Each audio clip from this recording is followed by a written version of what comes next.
All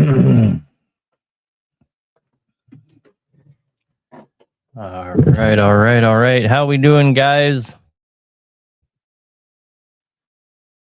Welcome back to another episode of Hack Nation Live. I'm your host, Aaron Bennett. If you're new here, we do this every Wednesday night, 7 to 9 Central Time. This is a caller-centric show. Number to call in, guys, is 573-422-4225.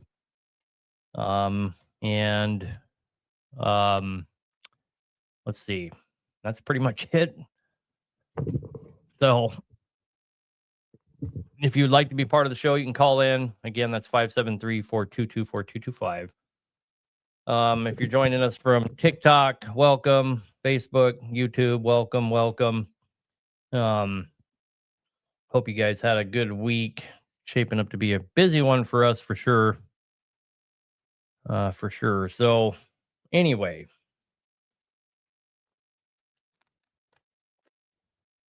Like I was saying, if you're new to the show, we do this every Wednesday night, 7 to 9 Central Time. It's a caller-centric show. We encourage you to call in, be part of the show. The whole intent is to try and give back a little bit to the community. Help out as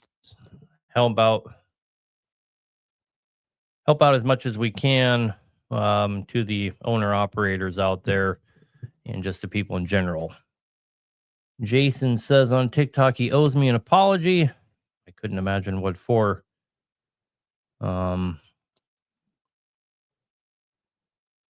What's up, Connor? How you doing, buddy?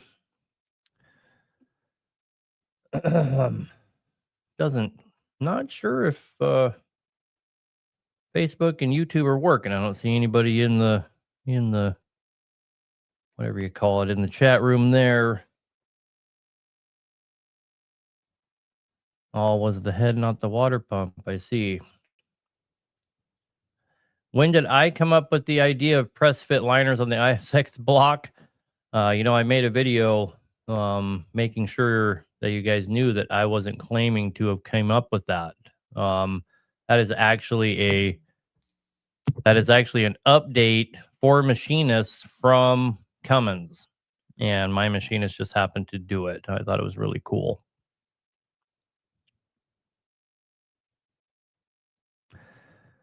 I have a BXX Acer that had the overhead done, and the jakes don't clap anymore unless I'm heavy.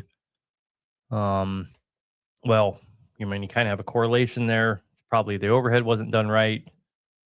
Certainly could be the problem. But usually on your BXSs, for some reason, the BXS is really hard on jakes, and it will shatter those nipples inside the plungers. I would throw a jake brake rebuild kit out. They're about $200.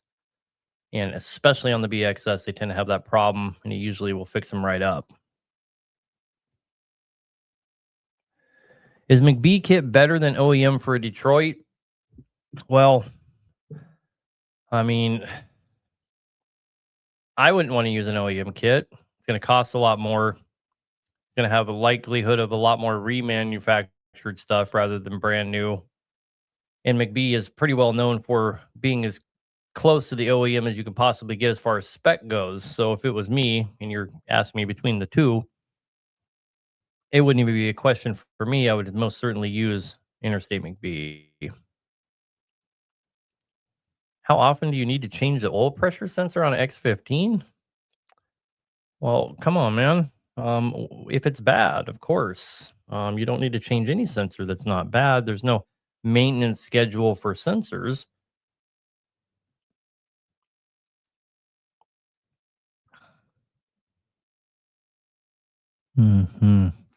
Guys, this is a call-in show. I'm getting tore up here in the comment sections. People are asking me questions faster than I could possibly dream of answering them. The number to call in, guys, is 573-422-4225. On that vein, we have some callers. So let's go ahead and take one of them and make sure our phone line's actually working. So, Shannon, you're on the air. Hello. Hey, how you doing? Good, man. What can we do for you? I've got an ISX that is burning a lot of coolant, and it's been deleted, and was wanting to know. I called the other day about that block that you showed, and was wanting to inform on getting one. I don't know if the liner's sunk or if the head's bad, and was wanting to know if you got any heads for it. I mean, there's nothing that you have for an ISX that we don't have for it. And I mean, basically nothing. We have everything you can imagine for an ISX. Um, and if you saw a block in one of our videos, that's one of potentially 60 different blocks for that engine that we have. So, trying to worry about getting that one is not even something you would need to think about. But instead of all that, are you trying to figure out why you're pushing coolant? Let's go down that road if you would like. Well, I'm wanting to go ahead and get an overhaul kit for it and put a head on it. It's got 1,000,000 miles on it. Oh, I see. And I called the other day about getting one of your coated kits, but he said that they were a couple weeks out.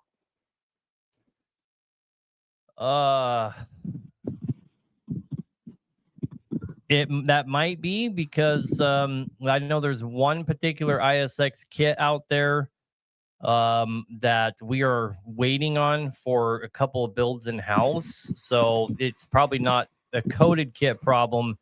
It's a supplier problem for that particular kit. Do you recommend the coated pistons? I mean, would it be worth waiting for?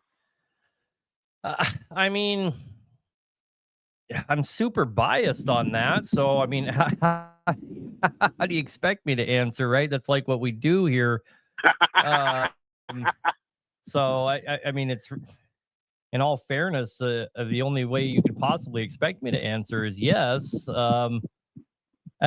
So I would never build an engine again without all the stuff that we do. That's why I decided that, when we switched over to doing long blocks, complete engines, and also long blocks, I was like, I don't even care if they're long blocks. We're going to do everything to it. We're not even going to give the customer a choice because we already know, like the hell and back bearings and all that. Some kind of catastrophic failure, the odds of your crank surviving, your cam surviving, all these things surviving go through the roof, and when we're mass producing them the way that we are, we're able to keep the cost low despite the fact we're doing, tungsten disulfide on your gears and to hell and back bushings and to hell and back bushings in the heads as well. And, and rods and mains and all that kind of stuff. If you start to do them in mass and you're ordering 50 cranks and 50 heads and so on and so forth, we'll actually be lower price than, say our competition with a better product. So that's kind of where our head's at. I would never build an engine again without it. If you take so when you sell sorry, go ahead. Go ahead. Well, what I was going to say is when you okay, one of us has to decide to talk. You go ahead. I'm going to shut up. When we buy a kit, is this a brand new head for the ISX that you sell? That's all we sell. Okay. All right. Well, I want to call y'all tomorrow, and maybe we can get a deal worked up on a head and an overhaul kit. Maybe we can get this deal fixed. Yeah, we have everything for that, man. Gapless rings, the stiffener plate, the bypass. We can do stage 5 head on that. We just got in compressed graphite heads again. Man, we have a hard time keeping those in stock.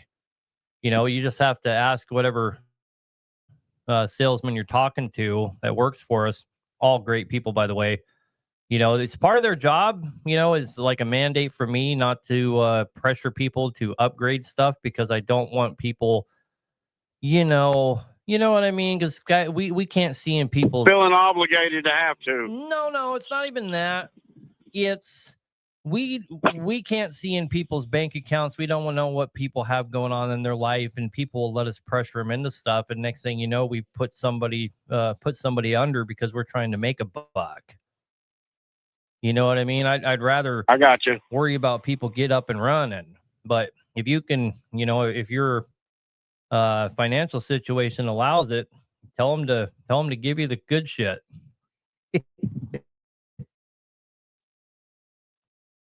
Okay, 10-4. I appreciate you. I'll let you get off here and get the next person. All right, brother. Good luck with that thing. Okay. Yes, sir. I'll call y'all tomorrow. All right. Bye. Thank you. And as much as I appreciate calls like that, can those rings be used with big boost? Of course they can. He's talking about those gapless rings. Your boost isn't going to change that. Your rings aren't designed to bypass some of the crankcase, some of the combustion gas into the crankcase to account for boost pressure. That's not the way they're designed. It's just a default effect of rings in general because they have a gap. So it happens no matter what. It's not a designed to do that. Your engine will have no problem using that boost appropriately rather than putting it into the crankcase. So big boost is not an issue. You guys have to remember that gapless rings have been around since the 70s, being used in big horsepower applications. Where I got the idea to go ahead and try and develop them for these engines was from the performance tractor pulls. All these guys doing all these crazy tractor pulls with 3,000 horsepower tractors, they use gapless rings. That's where I originally got the idea from. So that kind of tells you everything you need to know right there. Obviously, boost is not going to be a problem if that's their original intended application. Randy, you're on the air, brother. What can we do for you?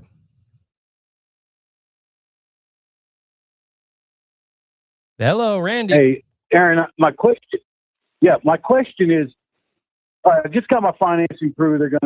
My shop's going to be sending you the money. They just joined you. Anyway, long story short, I'm doing a complete build. But from what I understand, on a complete build, it's not actually complete. There's some kind of cooler that's not on there. Is that correct? Not correct?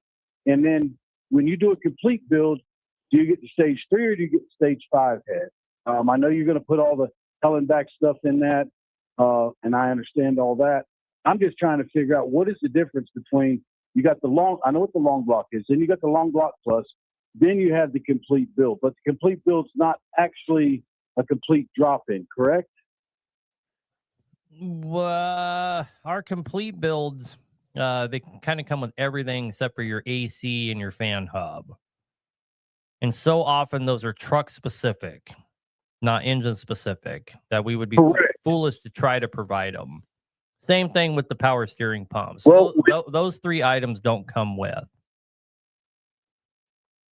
Well, when I talked to Bruce the other day, he told me, and my shop also verified it, that there is a cooler that does some type of cooler. I don't know because I don't know which cooler it is, but they said it did not come on that because I wanted y'all to break the motor in prior, but you couldn't do that because it doesn't come with it. And they had bought another engine from y'all, and when it came in, it didn't have this cooler on. I can't remember the name of it, and I apologize for that, for my ignorance on that. Is this a Cummins? But I'm just trying to figure out that. Yes, I accept. So he's probably talking about the. No, I'm sorry, X15. Right, so he's probably talking about our oil cooler bypass. That's probably what he's talking about. So we have that bypass that drops your oil temperatures by about 20 degrees. He's probably trying to tell you that it doesn't just come automatically with that. No, because I'm going to request that and pay the extra for that. But it was something, I can't remember. I'll find out for Bruce. But I was just trying to figure out the difference between, I know what the regular long block is, but the long block plus. But I'm doing a complete build. I know I've got to put my air conditioner on there and the other piece you're talking about. But I just wanted to make sure I understood from you what it was. And, like I said, I've been a month now waiting on my finance to come through. It just came through yesterday, and they're financing my shop in Thomasville tomorrow, and then my shop will be wiring y'all money, and we go from there. So Right I on, just brother. wanted to understand where we were at. So. I know we have 2 genuine Cummins X15s in the shop right now with OEM cranks and OEM piston packs that we're getting ready to build. And I was told one of them by Bennett, which is obviously my son, by Matt, that one of them is being a complete engine for a guy. So I'm assuming that must be you. It might be. I sure hope so, because I got a big sleeper, and I've been trucking around in this Freightliner Cascadia in a regular sleeper, and I'm kind of lost. But so I'm looking forward to the engine. I appreciate everything you do, and appreciate you taking my call. All right, brother. Have a good night, and make sure that they clarify for you what's actually going on there. Nothing is more irritating than not getting what you expected. Yeah, I'll call Bruce tomorrow and just double verify, and then I'll have my shop call also and have it also. We should be good to go. I don't think there's going to be any issues. Everything I've watched from you are pretty stand-up people. So, and I was glad I got my shop involved with y'all, and then right off the bat, they ended up buying another complete motor. So that worked out pretty well. And good luck, and have a good night. All right, thank you. Bye.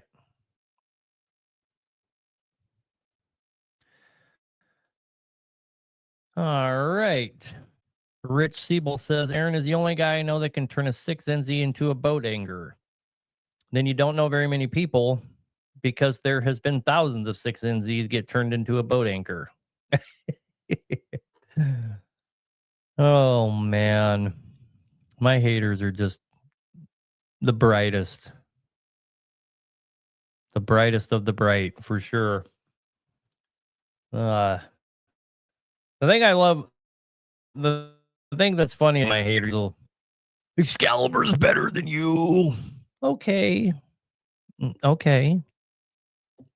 Okay. You win. Excalibur built 15 engines last year. We did 350. Okay. You win.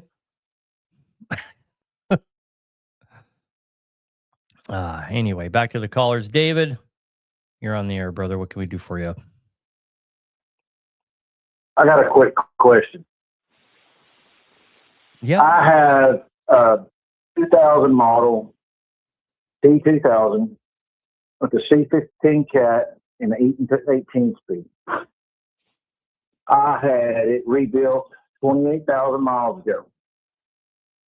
And I had a ex-employee now that left the truck running. He moved it one morning and left it running for 23 hours straight without moving. I found out the next morning, and now I have a check engine light. And today, without a load, it's got a weird and it loses power. Do you have any idea what would cause that? The only thing that happened to it is it sat and idled all night. Yes, sir. Okay. And this is an older truck. I mean, it's not. We do it for construction, dirt service. So the worst thing that can happen to you from idling all night is a really bad wet stack event, but that should clear up pretty quick. And how much time have you put on it since it idled all night? 3 normal work days, about 12 to 14 hours. So whatever happened there should have been long cleared out, unless it damaged something disproportionately. Do you have oil coming out of your manifold or turbo or anything? Have you rolled the hood? Yes, sir. I roll the hood release. No, I don't. I mean, I've got valve gaskets that leak, but that's a C15 deal. But nothing in the manifold. But, no, none of that's wet. No, it never did it. I drove the truck for over 2 years. It never did it until he let it run consistently that long. It's probably unrelated then. It's just a random thing, and it's right. killing me. It's probably unrelated. What exactly is it doing again? it does all the cylinders miss randomly. You lose power, and the check engine light blinks on the dash. Okay, and what kind of engine was it? The C15. Which one? Oh God, don't give me a line. It's out of a 2000 model Kenworth. 6NZ. Okay. That sounds electrical to me. Okay, so where would I start on that one? I don't know. Does it throw a check engine light? It never did it until he ran it that time. I understand, but we're talking about the current problem. Does it throw a check engine light when that problem happens? Yes, sir. Okay, then it's definitely electrical. There's a weird thing about this. It doesn't do it until I run it all day, and like the last 3 or 4 hours of the day, the check engine light comes on, and it does that. All right, it's something to do with your wiring harness, probably the internal one. And it's probably unrelated to this long idle time. You probably need to change the internal harnesses, but that check engine light, when it's happening, you should be able to identify what's going on. Let me tell you how to do that really quick, okay? When that check engine light comes on, turn your cruise control on and turn it back off. And while it's off, hold down on resume, and then the dash light will flash at you, and it's going to do a 2 count, and it's going to look something like this. 1, 2, 3, 4, 5, pause. 1, 2, 3, 4, 5. Okay, and it's going to be quick like that. That pause is going to be really subtle. And so you'll take and go, okay, I got code 55, and then you'll put it into Google, and it's going to, put cat code 55. What is it? And you'll figure out what's going on. And you probably have some kind of injector solenoid code or something like that. And most likely what's going on is you need to change the internal harness. By the way, if you didn't know, code 55 is what you'll get if there's nothing wrong. A 5 by 5 means good to go. Okay, thank you. I knew you'd have some kind of head from there. Have a good night. You too.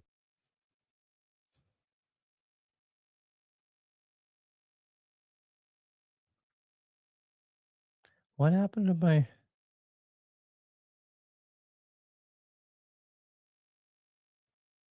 Anyway.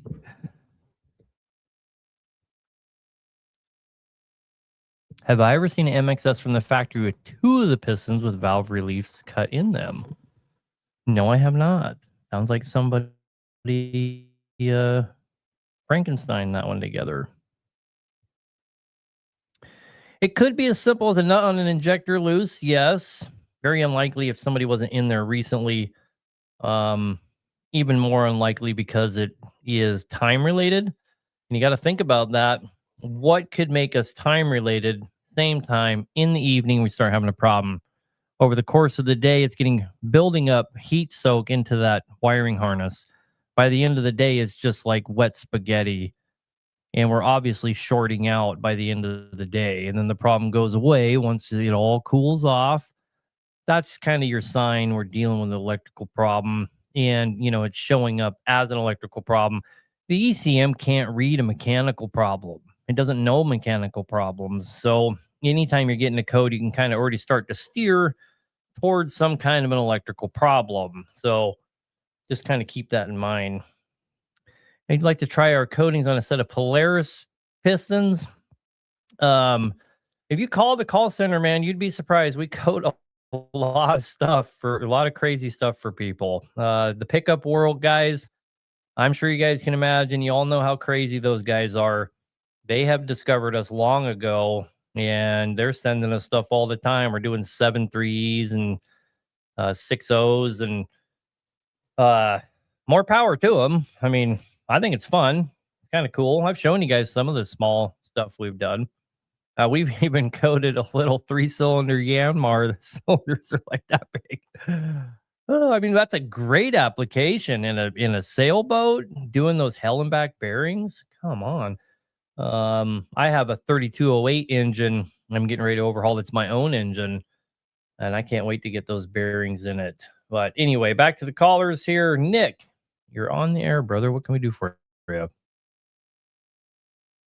Hey, so I have a DD15, right, and a Cascadia, 2016. In cylinder 6, the valve, I think I got like a broken valve, and it went down like in the cylinder and damaged the piston and the liner, right? But prior to that, I didn't have any issue with the truck. Truck's run good. It was at like about 900,000 plus miles, but no issue. I did an oil sample. I cat come back great. I had that problem, but what my question is, my financial is not really all that great to do like to buy a overall kit, like a good kit to do a full overall. So I was thinking if by doing that cylinder and that piston, right, and then the other 5 pistons, just change the rings on them. Could I get away with like another like couple of 100,000 miles to like purchase to like have a run to help me buy an overall kit for it? No. It's the same job, man. It's the same job. Okay. First of all, you need to figure out why that happened. Are you sure you have a valve that went? And I got a new head though. I have a new head. Okay, but are you sure you had a valve go into the piston? Well, when the mechanic lifted, he took a picture and showed me a piece of the valve is missing. Now I'm figuring that shit probably went down there and just kept on beating. Piston kept beating, and so I mean, it does start. What are you getting quoted because of the rings and all that? What are you getting quoted for an overhaul kit for that? Well, the mechanic was giving me like a Mac B kit, I think. He said the kit with installation and everything, he was quoting me like 16 grand, I think. I think that's with labor and all. So I was like, damn, I just got in paying my mom her hospital stuff, and I was like, damn, I was gonna run the truck and sort myself out, right? But this happened, and I'm like, should I do a shortcut? What happened? And what happened in the pistons that you? I mean, did it tear up the liners? He said it scraped the wall. He took pictures of it and showed me the liner wall look like the whatever like went down like piece of the valve like scraped it or whatever. And he said the piston head like is damaged. Okay. So here's the thing. You should obviously fix it, right? You should obviously fix it. Now here's the other thing that no one can decide for you. If you don't have the money, you don't have the money. You can't do anything about it. You can't do anything about it. If you've budgeted to put this head on, put the head on, right?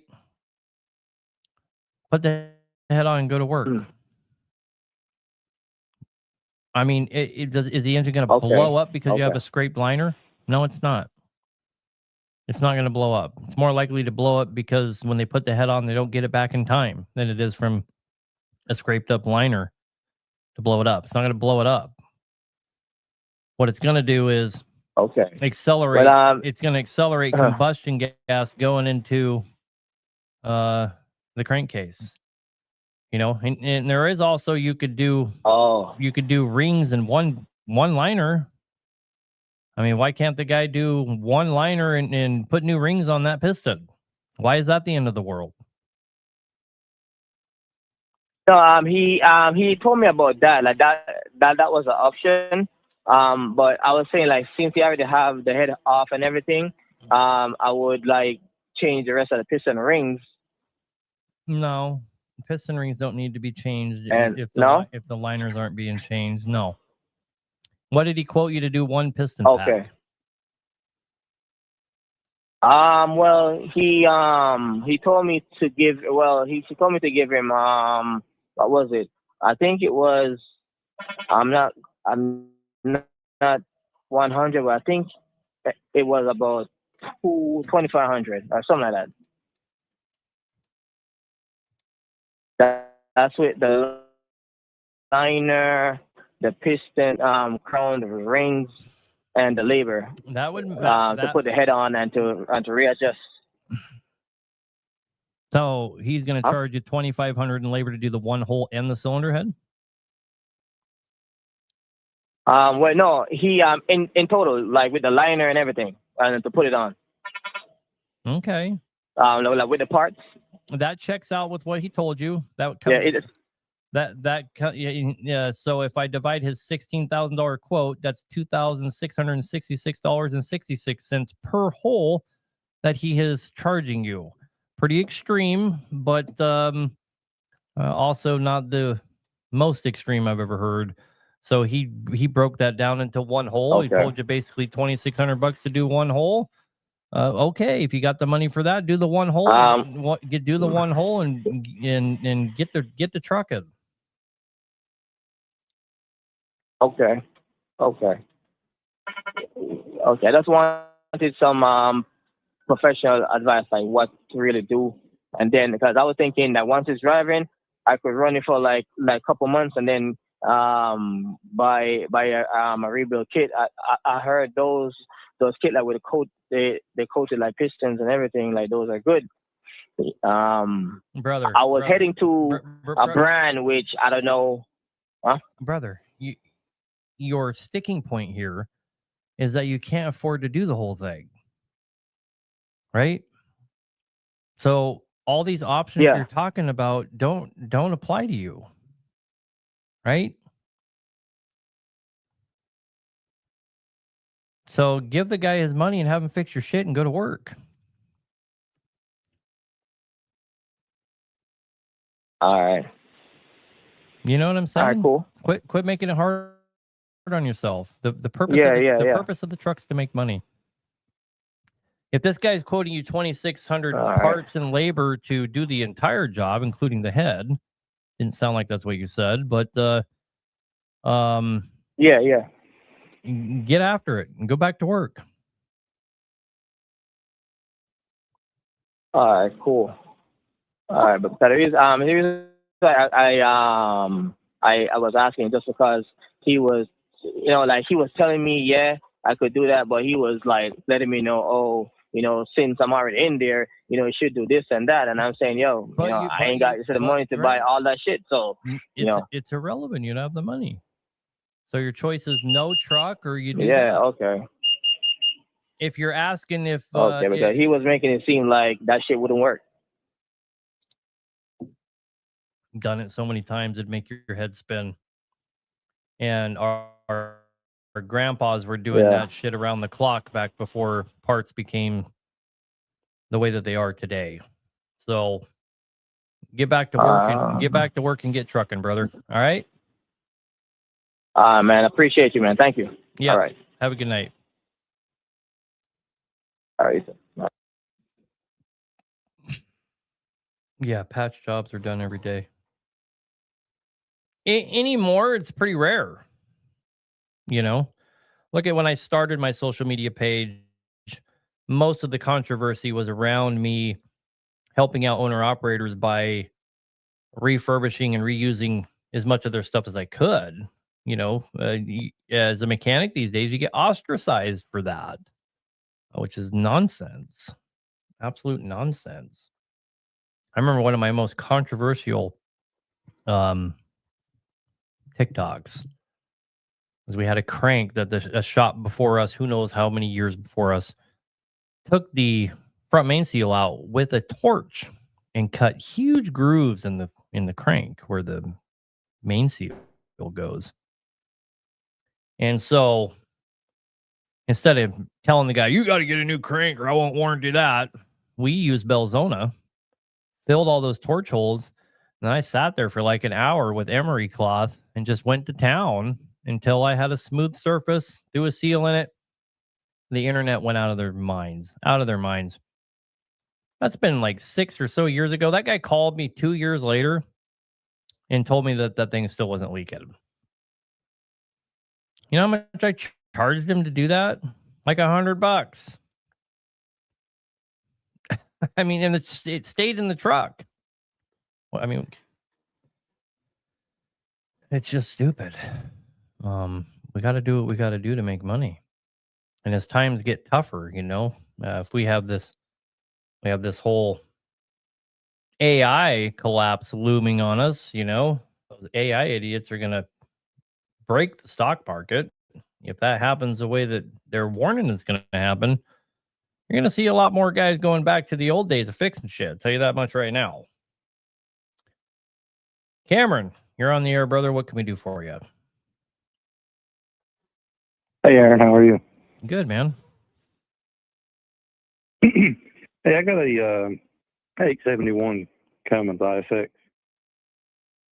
I just acquired the truck a couple months ago, so I don't have a whole lot of prior history, but I do have a lot of current history and information. But I have a noise in this engine that has had the parts cannon thrown at it by multiple local dealers, and I'm at the point where I've got to narrow it down, or I'm just going to have to keep running it till I figure it out.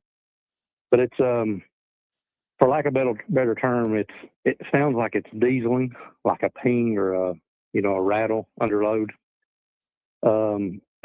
It's a fresh overhaul with less than 30,000 on it now, and when I done the overhaul, it had Cummins parts, reman Cummins head, and 6 Interstate McBee injectors, remans, obviously. But this noise is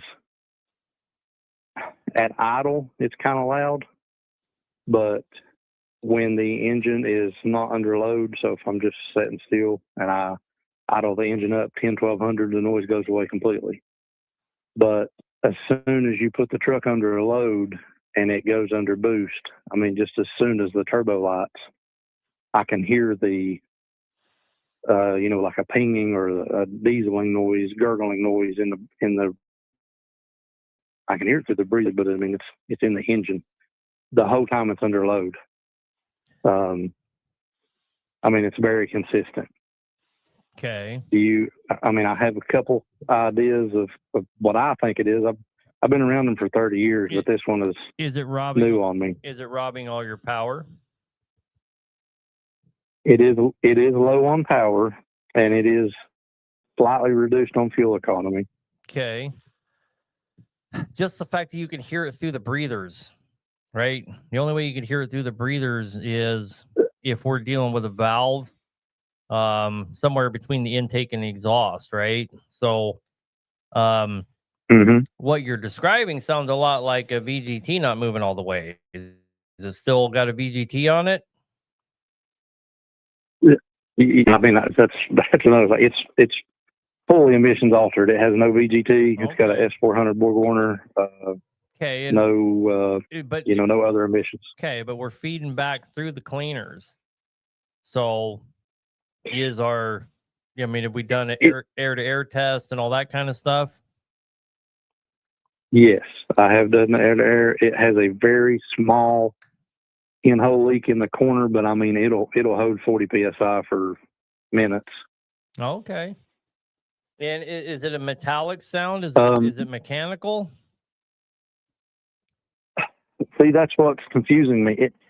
It sounds like I said. I know it kind of doesn't make sense, but it sounds like it's dieseling or like an octane thing on like a gasoline engine would sound. Mm-hmm. But anytime you have it's under a load. When you have a sound like that, it usually is valve train related. Okay, now when Cummins done the engine, it went back to them for the noise. They done rocker shafts, rebuilt the Jake rockers, ran the overhead again. Everything checked out good, and I personally checked. The Jake rockers still have D10 in them. They'll self-return if you move them. But kind of anything you say, I could kind of make it make sense to the sound. But I thought maybe it might be an injector. The check valve letting compression push back through into the system, because the fuel temperature does get pretty hot. Like 140 degrees or something, the tanks get pretty hot. And when I do on the inside, if I try to do a cylinder balance test, it fails because of too much pressure in the return fuel system. Okay. Now you're getting But somewhere. it does not it has no codes. It has no codes relative to any of this. No check engine lights. Yeah, I'm leaning towards what some of the guys in the comments are saying. You're hearing it through the breather. That bugs me. That keeps pulling me back to the valves. It's possible one of these valves is not seating. In other words, you have a drop valve. Okay. Okay. I can relative to that, the DEF filter that was altered when it was done. I mean, it's obviously I've got a bad delete, but someone didn't modify the filter, and when I checked it, it was completely carboned up. And when I opened that up, I gained 10 pound of turbo boost back. So I don't know how long the truck run before I got it with that exhaust plugged.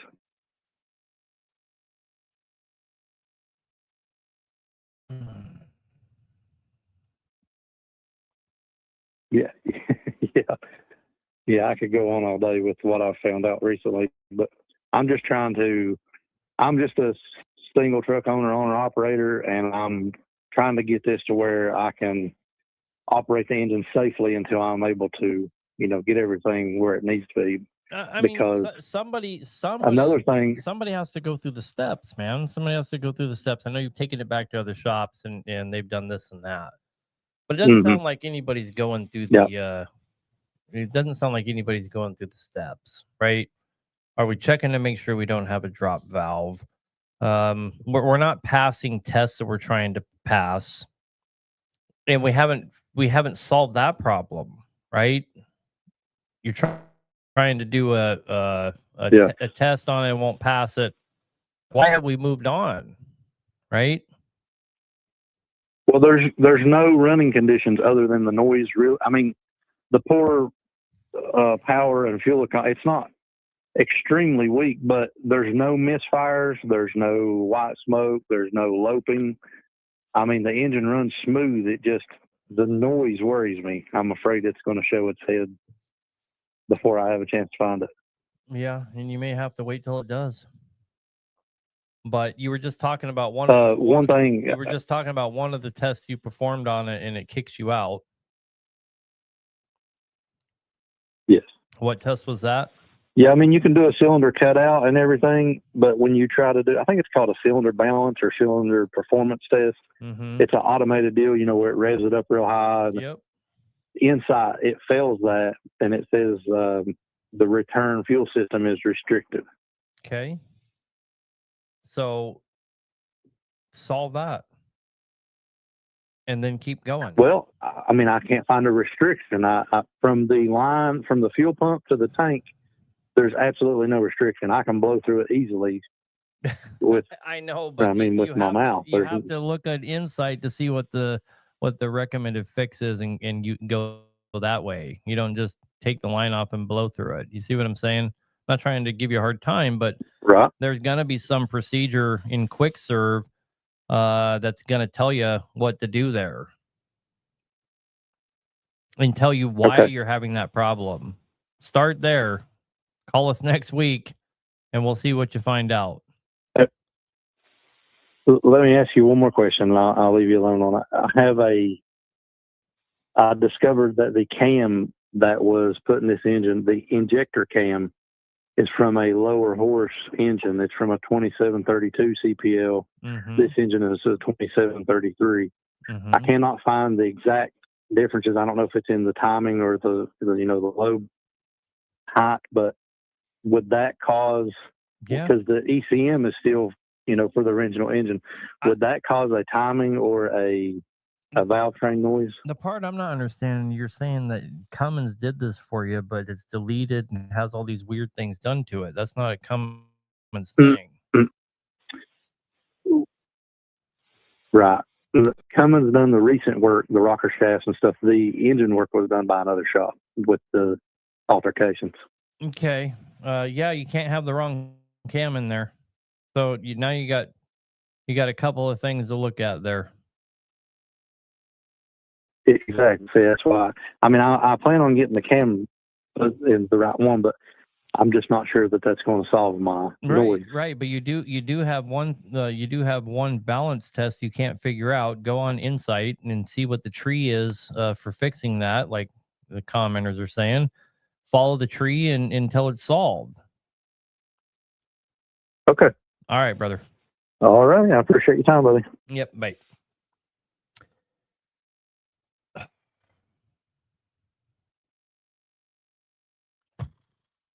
Look in the Cummins forums. I don't know about that. I don't know about that. You ever been in the cat forums? Good God. It's terrible. You know, Charlie at Pure Diesel Repair, he made a little post the other day. Maybe it's even yesterday. He has a great point. The problem with all these stupid forums and stuff is you go on there and you ask a question, you genuinely hoping to have some help, and you're going to get 50 answers.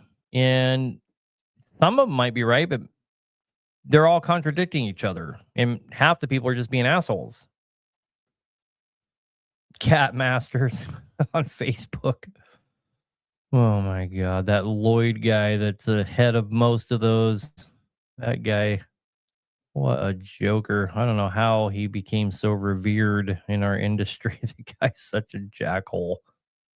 Richard, you're on the air, brother. What can we do for you?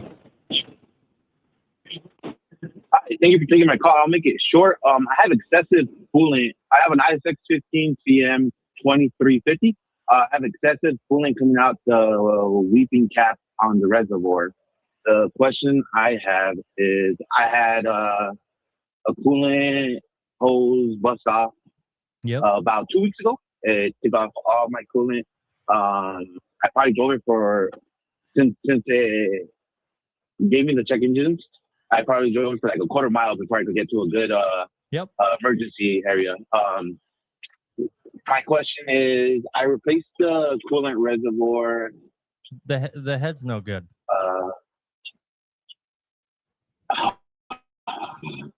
Is that what it's going to be? I don't wonder. I know for a fact the head's no good. Change the head and get back to work. Yeah, of course, sir. Thank you. All right, brother.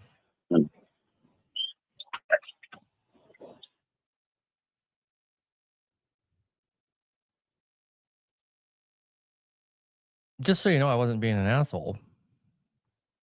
It's just that was the easiest call I've had in a long time. I already know what's wrong. Change the head and go back to work. It might suck, but you know, it's the reality of it. So your job now is just to shop around, find the best deal on the head, find the best deal on the head. More is going to come down to the shop you go to. And no, you can't just do a head gasket, as one commenter saying, because the head gasket's not the problem. Here's the thing, guys. Pay attention. Take it from an old guy that's almost 50, been doing it a long time, okay?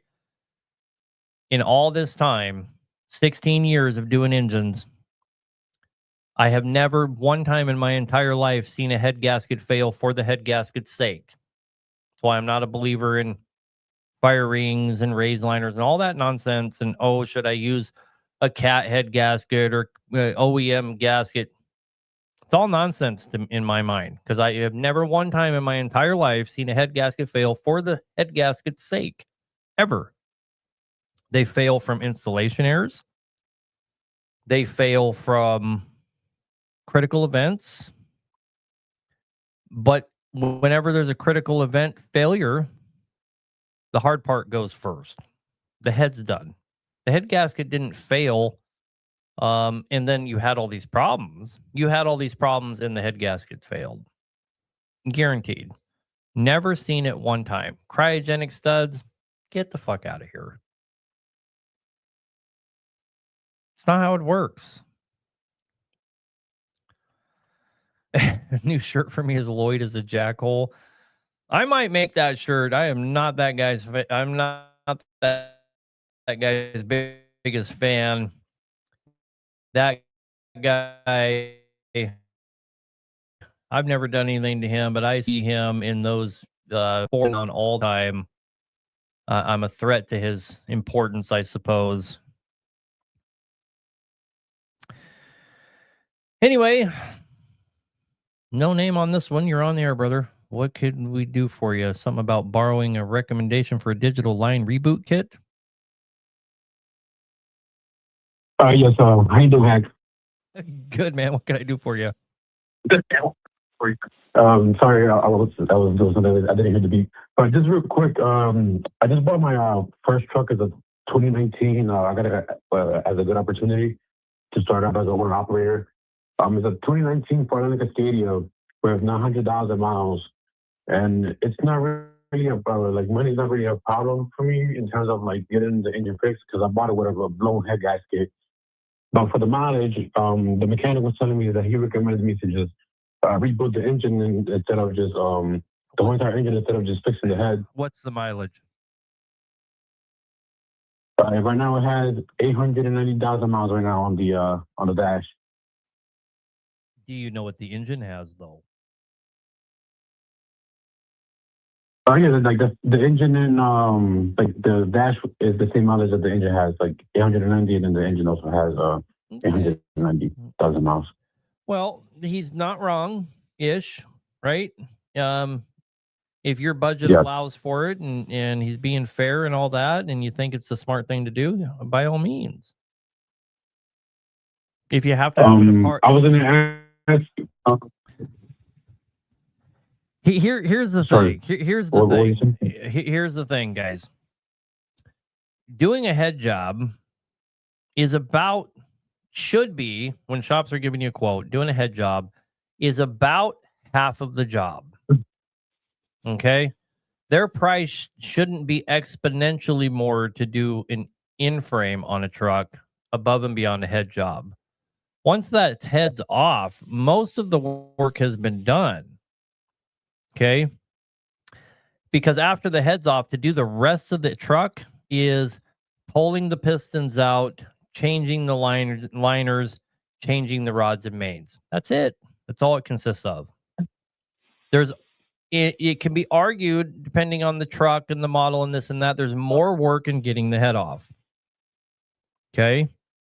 Your overhaul kit is almost the exact same price as the head. So let's say you're getting a price for 8,000 parts and labor to do a head job. The complete job should be 16,000 or less, because the more you do, the better deal it should be. I'm just, and I'm not saying an overhaul should be 16,000. I'm saying they should be proportionate. Does that make sense? Time-wise and price-wise, they're very, very similar jobs. So I'm just kind of throwing that out there, to all the owner operators. You shouldn't be, well, it's 6,000 to do your head, and then, well, we should do the rest of the thing. Now it's a $40,000 bill. It's not how it works. But anyway, go ahead. And then just one more, I guess, two questions you could say. For a DD15, would you recommend for me to find like a lower mileage DD15 that has like 200,000-300,000 miles, or buy an OEM kit, or buy like an interstate kit? Because I was about to call you guys actually tomorrow to see if I could get a quote from you guys for an interstate, maybe a kit for a DD15 from you guys. This is a DD15. Yeah, DD15, yes. Man, there is a couple different companies out there that can just provide you with a long block plus, and it's a way smarter way to go.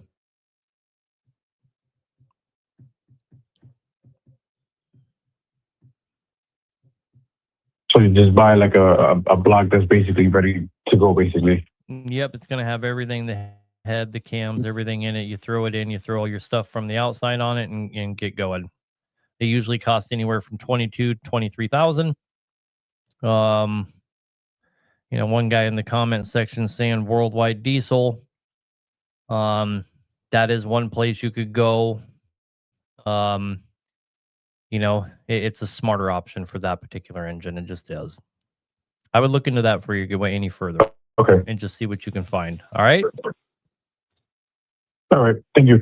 All right, brother. Bye. All right, boss.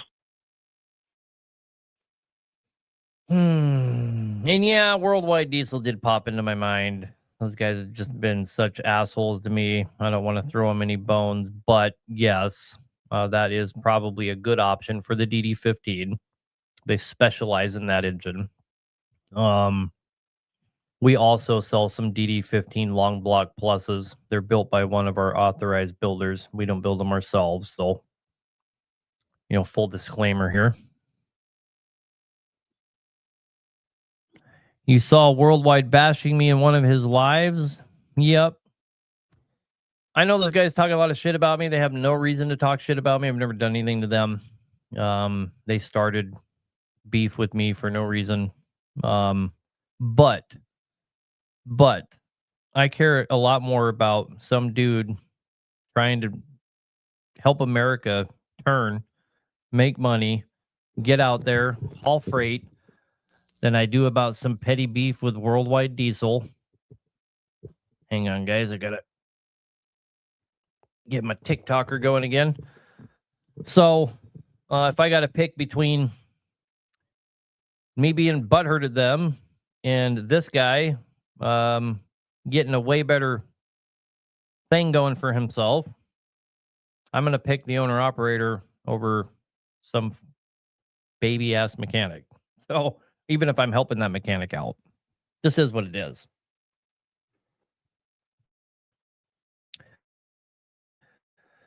For all your other long blocks, I would call us. We're going to give you a way better product for sure. We just don't really mess with the DD15, and that's what they specialize in, and that's kind of what they do, right? You wouldn't want to call them for a PACCAR. That's not their engine.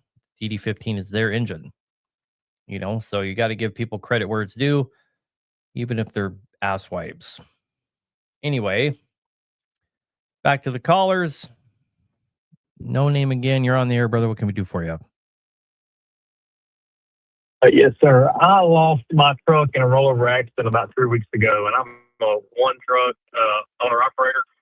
And it was a 96 model with a 90K in it. And now that I've been looking to buy another truck, I've come to realize that there are not many other 96 models or, emission trucks available. It's not just roar flat out and with 2 million miles on them. So I was wondering if you were to buy a truck, would you go with an X15 or a PACCAR, or would you still go back to a pre-emissions motor? I'm financially, pretty well off, dedicated freight. I mean, I work as many days as I want to work. I mean, it's like, this is a long-term thing for me, so I'm not afraid to spend the money. So yeah, which direction would you head? And then go ahead. I have no problem answering that. Let me answer, there's 10 comments in a row. I just want to hit them real quick. Hang on. Guys are asking me, do we do any light duty? Do we have kits for Big Cam 400, Detroit? Guys, every engine, you just have to give us a call. And somebody just said N14 is definitely not our engine. You have not been paying attention, man. We're kind of famous for building N14s, taking old black tops and turning them into red tops, and we built some sweet ass N14s. Anyway, back to your question, brother. Sorry, I just didn't want all these comments to get away from me. So here's how I like to say you're fine. Here's how I like to say it, okay? If you're looking at the Cummins and the PACCAR side by side, which one of those is the better engine is really the question, okay? And the way to answer that is like this, in my opinion. The PACCAR engine, no matter how much you don't like them or despise them or this and that, have proven that they are a badass engine. How have they done that?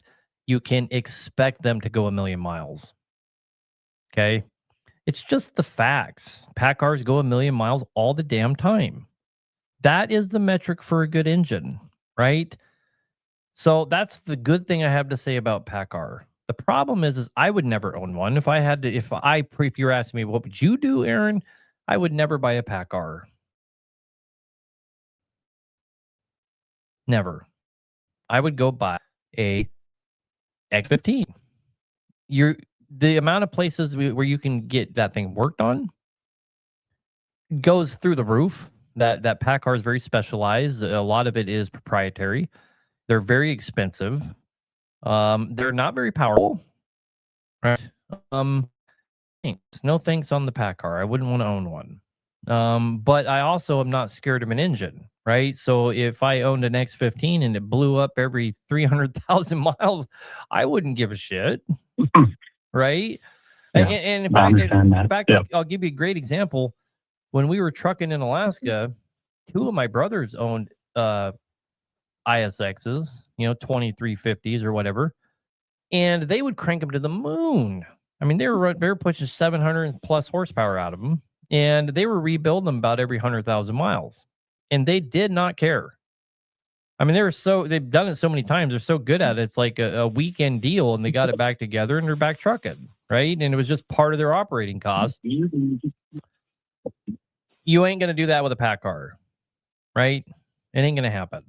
Yeah, that's what I've read. They're not near as friendly, I guess, when it comes to rebuilding, and kind of one of those things, you get a million miles and you take it out and put another one in. Things like. Right. So what would I do? I would take that ISX in a heartbeat.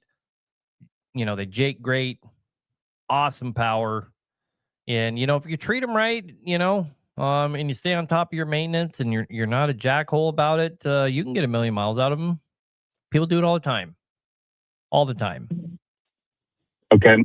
My next question to follow up with that would be, if I was to get an X15, sorry if you probably saw this a lot on TikTok. I don't watch a lot of social media, but to delete or not delete, is there a correct way or a wrong way? I mean, what route would you take? I mean, I preach all the time not to delete them, right? And okay, the guys that don't delete them and then don't do any maintenance on them, they live in a literal world of hell, because they're always dealing with some sensor, some after treatment problem, all this other crap, right? But the problem is the guys that delete them are prematurely having to go in and do overhauls and all kinds of shit to them. So you got to pick between the two. The perfect world is a guy that has one that's not deleted, upgrades some of the thing on it, like your intake and your exhaust and all that, and then periodically does some maintenance to the damn thing, right? Gets the EGR cleaned and stuff like that. Those guys go 1,000,003, 1,000,004. We have a whole group of ISX owners that are all part of the same conglomerate of owner operators, and we work on all their engines, and they all have the same maintenance program, and they all come to us 100% of the time. They come to us to have them overhauled when they're at 1,000,000 something miles, and they're doing it as part of their regular maintenance, not because they're blowing the fuck up. Does that make sense? I understand. Yes, sir. Yes, sir. So, well, that answers my question. All right, brother. Well, good luck with whatever you decide to do there, okay? Yes, sir. Thank you. Yep, bye.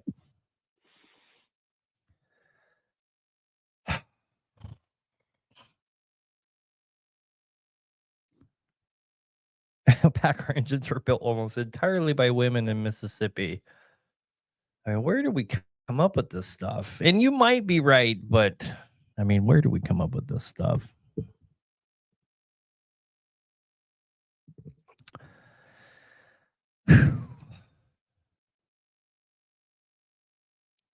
Looking forward to me testing the Pittsburgh Power Catalyst. So yeah, we did talk about that. You guys are gonna have to work me over with that one again. Once you see our dynos back up and running. We took the drive line to the machine shop to have it fit to our new flex plate and output shaft today. So we should be up and running before the end of the week's over. We still don't have RPM reading. Dimsport out of Italy did fast ship us, but fast shipping is still a week to hit the ports, and then in the ports it has to sit around for a week because of the Trump tariffs. So I mean, we're going to be another week once we get it up and running again, week and a half before we can finally do dyno printouts. So dumb, so irritating, but it is what it is. At least we're going to be able to break engines in and get them shipped out. We have a little stack of them starting to stack up. We'll start breaking them in tomorrow, the next day. We're just not going to be able to do a printout on them yet. So do we plan to offer overhaul kits for pack cars in the future? I just made a video about this today, guys. And callers, I'm getting to you. I'll come right back to you here. I just made a video about this today. Every time I make a video talking about parts, everybody puts in the comment section, what do you have? Do you have anything for this or this or this or this? We already do pack cars, man. We do pack car overhaul kits. We have turbos for them. We have cylinder heads for them. And yes, we do offer the upgraded kits for pack cars. You don't have to ask me if we also have them for DD15s or for D13s or whatever. The answer is already yes. When are we coming to Australia? I'll be honest with you, man. Well, I need to get back to the callers, but that Australian question is a very interesting one. We get more inquiries from Australia than anywhere else in the world. And we are working really hard to get a distributor in Australia. We really are. We just had some Australians fly in, meet with us the other day. Great people, good time. And they are working on trying to make a couple $100,000 order from us, a stock order to start getting something established in Australia. We really, really want to have a presence in Australia. All right. You're on the air, brother. A little boost on a something XS cat. What can we do for you? It's a BXS cat. Got low boost. I just bought this truck, so I'm just trying to get the bugs worked out of it. And I've tested the air-to-air. Define low boost. 15 pounds. At a pull. Okay. Is it all factory original, twin turbos, all that? Yeah, twin turbos. It's only got 775,000 original miles, like 18,000 hours. Okay, so the first thing you need to do, is see if it still has the factory exhaust. If it does, then the stacks. It does. Okay, it's got the one underneath, yes. Okay, that's the muffler underneath. Okay, that's a catalytic converter. And it plugs up. Okay. Right around 700,000 miles, ironically. That was going to be my next thing, because I did have low fuel pressure, so I got it fixed, and it's all running right. It runs great. It just don't build much boost. Yeah, because it can't get rid of the air. So, right. Cut that section out. I'm going to tell you, because it's an emissions item, put a new one on there. But if you end up with something a little straighter on there, kind of is what it is. Right. Yeah, I got you. And all your problems will probably go away. Actually, I kind of have a okay, because I've already put new air cleaner, fuel filters. Yeah, you're chasing the right thing, but the wrong side. Right, gotcha. Swap that. Swap the exhaust. Yep, swap that out. It'll come alive. All righty, man. I appreciate it. That's all I have. All right, brother. Good luck. Thank you. Kind of have a funny story about that. My first BXS, running great. I started to notice a little bit drop in boost. And then my next trip dropped a little more. My next trip, it dropped a little more, and I was in a hard pull on the Dalton there, and I just had it floored, and this thing just was like getting worse and worse, and all of a sudden there was a loud boom, and all of a sudden my boost went from like 18 pounds and it shot all the way up to 55 pounds, and I grabbed 3 gears, and I'm like, I don't know what the hell just happened, and I thought I blew the engine up. that the explosion was so loud, but all of a sudden it had all this power. So I got up into a pole out, probably a whole mile for the pole out, got up into the pole out and pulled over and got out, and my exhaust on the, the downpipe had blown apart right there with a loud boom.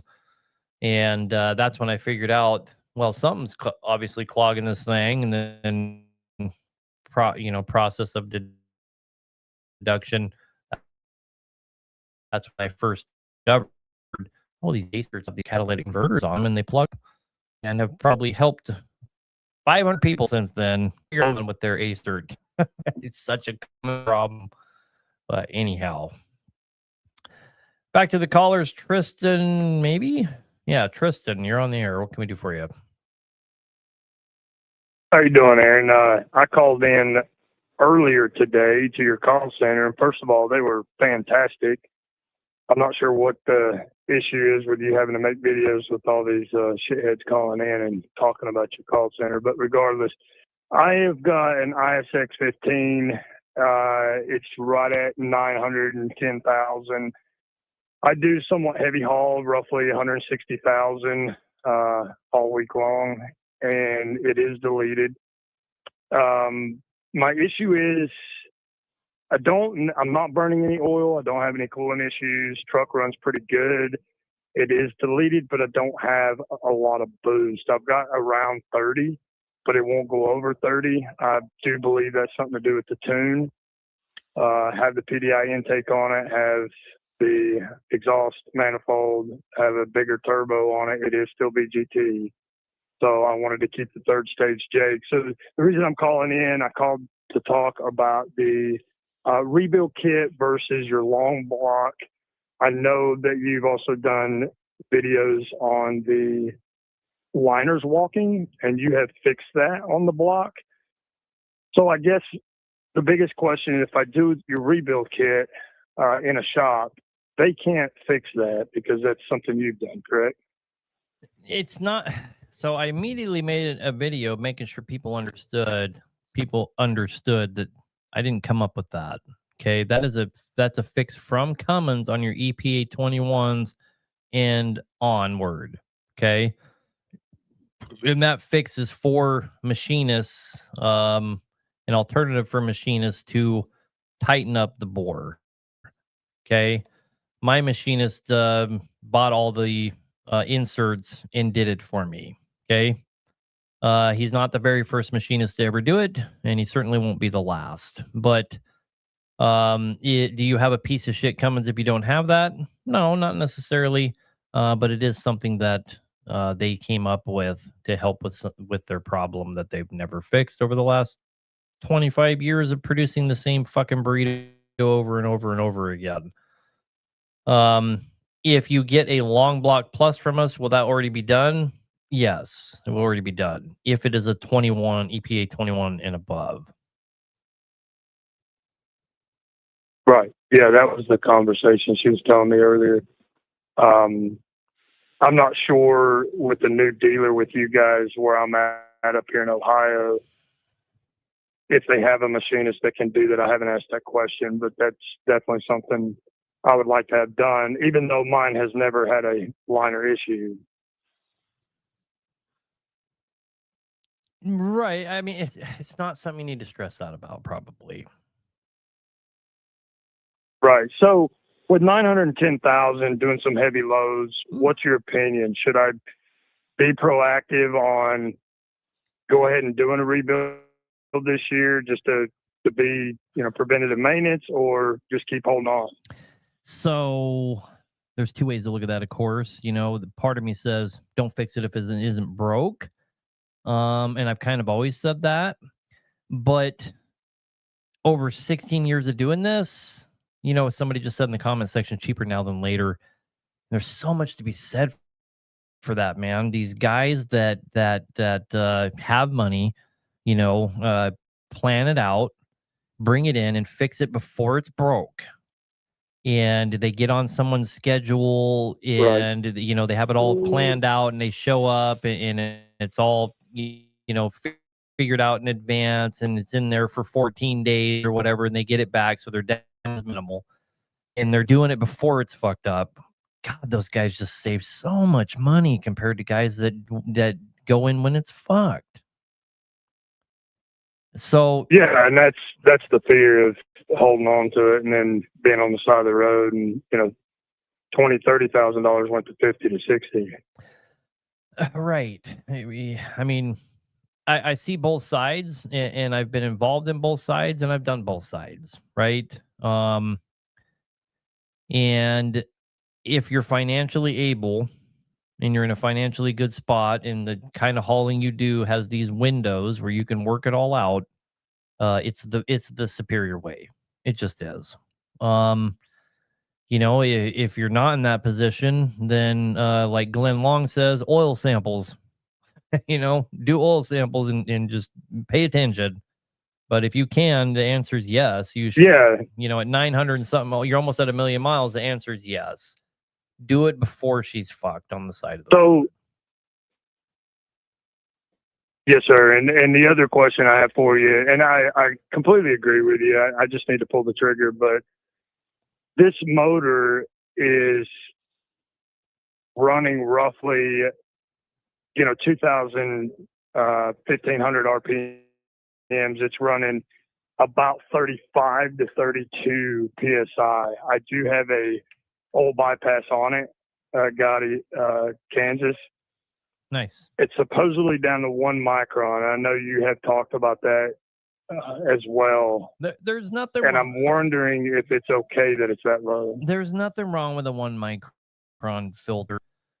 There's an argument that it can strip the additive package out. I changed ours to a 2 to 3 nominal micron just because I don't want to be the cause of somebody having a problem if they weren't using our nano additive package, right? And if you start to look at the bar for oil bypasses, they all run somewhere around 3 micron, and the Lorenzo's guys that were helping us out with ours, they're the only ones doing a 1 micron. Is it necessary?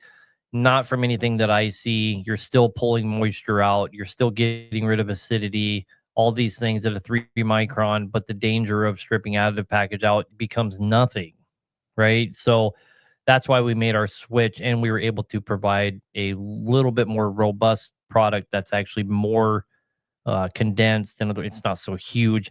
It was a good move for us, right? But am I going to sit here and talk shit on 1 micron? No, I'm not, right? I don't think you're in any danger. Well, I think the reason I was bringing that up more so was the oil pressure. It's running 32, 35. I haven't seen 40 since I put it on there, and it's been on here for about 2 years. Yeah, and I saw, I made a video talking about how it robs a little bit of your oil pressure. And I saw Lorenzo's. They must have felt like I was attacking them because they immediately went out and made a video showing how it doesn't rob oil pressure. But the thing that they were deceiving people on is that was a freshly started engine. The engine oil has to be hot. It has to be at operating temperature. It doesn't make any difference. We all know engines have great oil pressure the minute they're started, right? I rebuild cats, and some of these cats will hit 90 freaking pounds until they get warmed up, and they'll drop all the way down to 40, right? So super deceptive to make this video showing people that, they don't rob any oil pressure at all. Yeah, at 90 psi, I'm not surprised, but we have seen that the oil bypass systems, pretty much all the ones we've ever checked, they're robbing 1 or 2 pounds. It shouldn't be super dramatic, but they do rob a little bit. But the oil pressures that you're talking about are not concerning at all. So I wouldn't worry about it. Okay. Well, that helps me a lot. If you're worried about it, get an oil sample pulled. Right? So I haven't had an oil sample pulled in a little while, but I was consistent pulling oil samples every 30,000 miles on the every 15, 20,000 miles I was having the oil sample, and I was running the oil 30 to 40,000 miles. every 2 oil samples, and it's been very good. I've had no issues on the oil samples. So it's shocking that the motor is running well. It's just that little bit of boost in the oil pressure. I just worry about go ahead and doing the rebuild. Sorry. No one can answer that question but you, man. But I've kind of given you what I've seen. You know, the answer is yes. Yeah, man. I appreciate yes, if the you time. can. So, all right, man. Good luck, man. Have a good Okay. night. Thank you, sir. Yep. Bye. You too. Why do the Trumpers always? You know, I've noticed that most of my haters are, you know, I'll go look at their page and it'll be Trump, Trump, Trump, Trump, Trump. You guys do know that it's less about Trump or any alternative, Biden or anybody else, right? I don't love either one, either side. I know that it can't register in your brain that in your brain it has to be either or. It's never, I'm accountable for myself. I pledge allegiance to myself. No kings, no priests, no masters. No, thank you. I know that's impossible for you to wrap your mind around, but there you go. You have it. What's the number to call the show? We got 4 callers on. We're going to get to you guys here in 1 second. We're coming right back. The number to call in is 573-422-4225. That's 573-422-4225. Yeah. So this Trump supporter says, I've been sitting here all day watching NASCAR and my sister is looking really pretty. Should I fuck her? I have a feeling that like your dad, that's something that you've already partaken in. Anyway, back to the callers. Rob, you're on the air, brother. What can we do for you?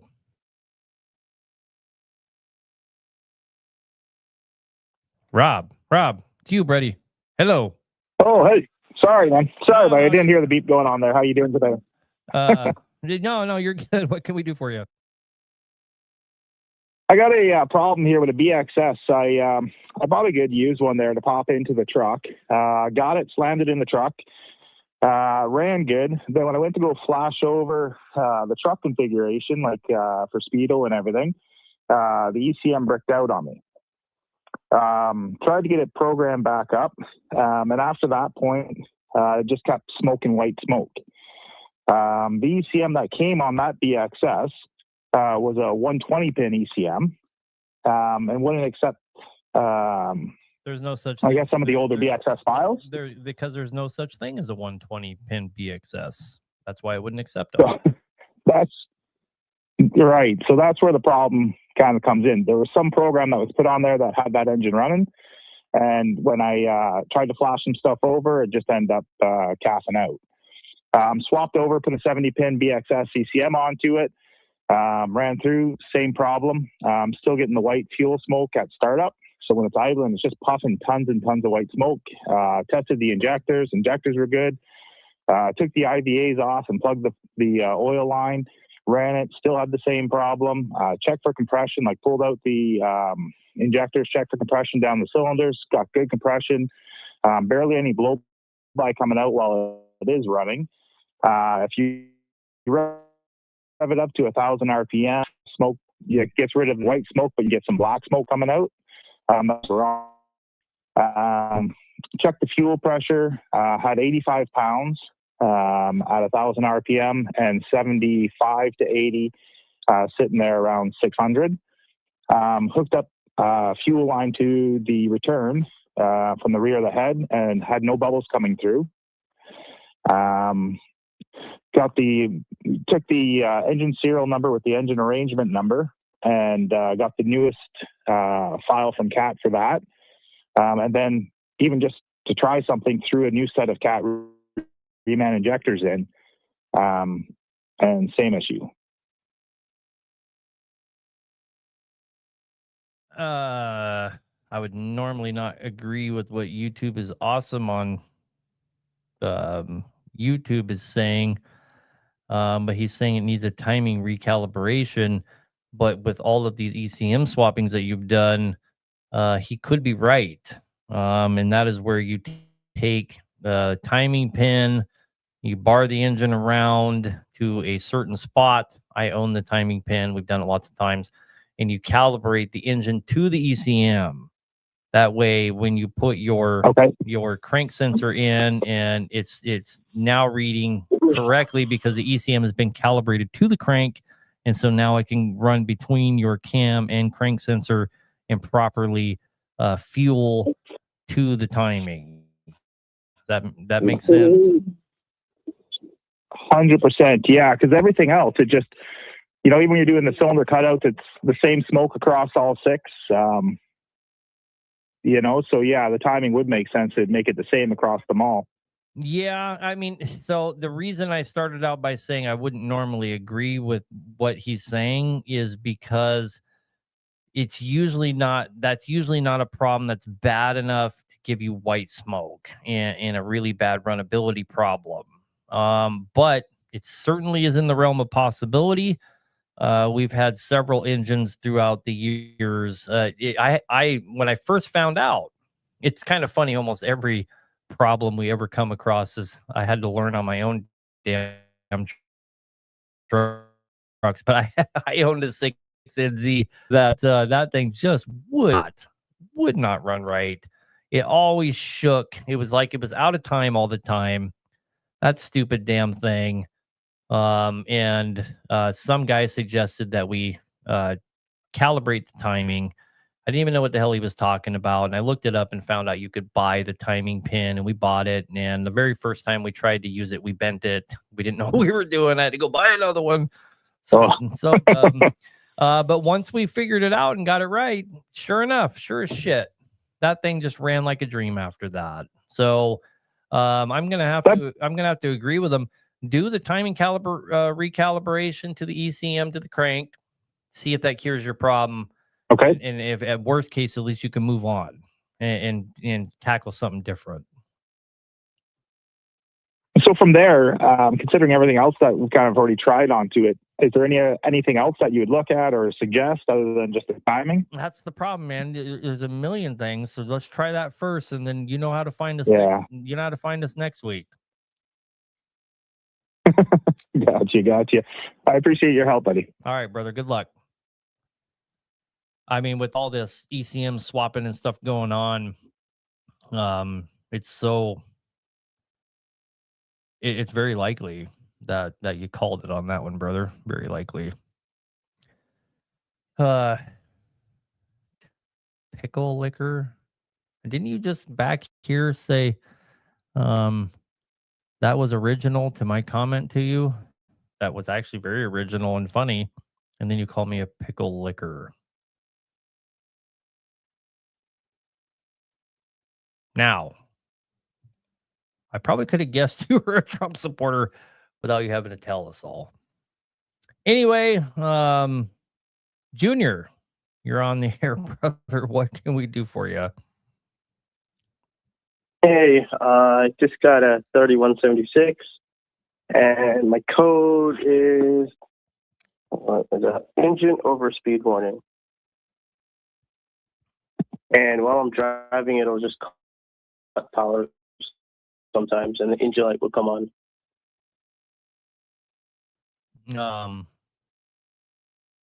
Engine overspeed warning. Like, what sensor is that? The crank sensor. That's it? Pretty sure that's your crank sensor. Probably what you need to do. Probably what you need to do is change the crank and cam sensor and see if that gets rid of the problem. Could be your. Okay. It's one of those two sensors. It's most likely the crank sensor. I would start there. but that's what's going on. All right, cool. I'll just buy Yes. both and change them both. All right, man. Sounds Cool. good. Thank you. All right, bye. Bye.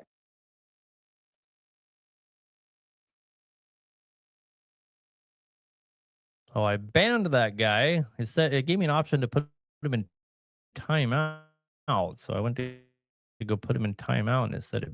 So probably just from this show, because you opt him out or ban.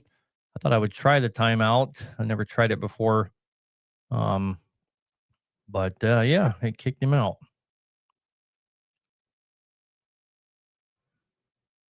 Shift sooner.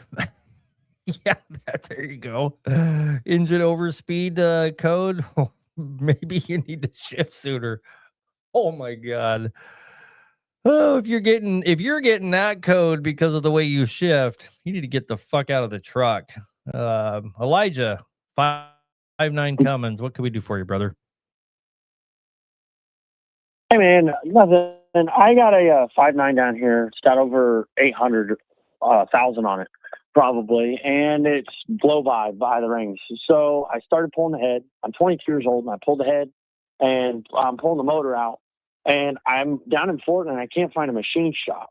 So I'm down to ship it. I just need to know somebody that's got a short block, because I got a cam for it, a valve train system for it, like valves and push rods and whatnot right now. But I'm waiting to get rods, but I got to find a machinist first. What's wrong with the block? It just needs to be I just want to rehone it and deck it, just to clean it up. Oh, okay. Well, what were you hoping I could help you with? I didn't know if you had any companies that you recommend for machining or anything like that, because I can't find anybody with a reputable source. Well, where are you out of? Florida, Brooksville, about an hour north of Tampa. Sorry, I'm not laughing at you. Some of these comments are just funny, but anyway, yeah, I don't kick around in Florida, so, but I do. Would you know anybody maybe Midwest or anything? Well, what I can tell you is that the comment sections are kind of exploding both on TikTok and on Facebook, saying not to mess around machining on the block that need it. You don't do it, right? Well, when it was running, it had. I pulled the oil cap off, and when I twisted the last thread out of it, the oil cap hit the hood. Okay. It had that much blow by in it, and it was pumping fuel through it like crazy. I mean, it would white smoke out a whole road. I know the motor's got a lot of miles on it. So I was going to refresh it. Right, but refreshing it doesn't necessarily. I mean, if you send it to a machine shop, they're going to deck it. And they're going to check the line board, maybe line board, most likely not. But they're just going to deck it, and that's about it, right? So if it doesn't need to be decked, I think that's kind of what people are getting at. If it doesn't need to be decked, then why are you worrying about it? Okay, I was worried about it that the gap was too big because blow by. So Sure. your gap is bigger there, correct? So wearing into the sidewalls of the block and stuff as well. But the cross hatching looks good. There's nothing you can catch your finger on in any of the cylinders. So you would think that decking would be the only thing that they would do, really. Yeah, probably, and charge you a shit ton of money to do it. Oh, yeah, I know. Everybody wants over like $3,000 at least just to look at it. Like, it's crazy. I got another question real quick. You do the polishing on the exhaust ports of your heads, right? No. No. You polish your intake ports, or you don't polish at all? We don't polish the heads at all. Okay. I thought I saw something. I thought I saw one of your old videos where you were polishing some sort of. You were polishing an exhaust manifold, maybe, or something like that. We extrude hone manifolds. Yes, Manifold.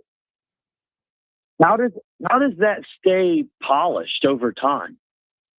What is there to rough it up?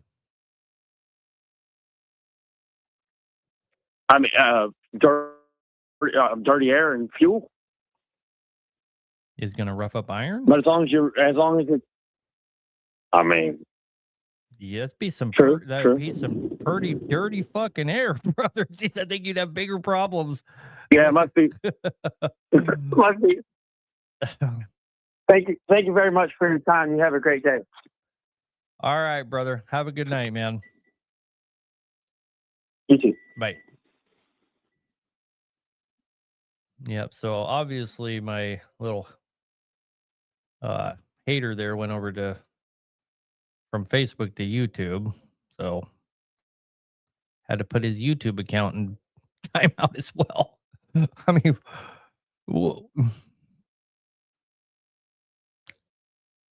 what am I doing? What am I doing on here, guys? What am I doing on here that would make you want to come on here and just run me down? It doesn't make any sense.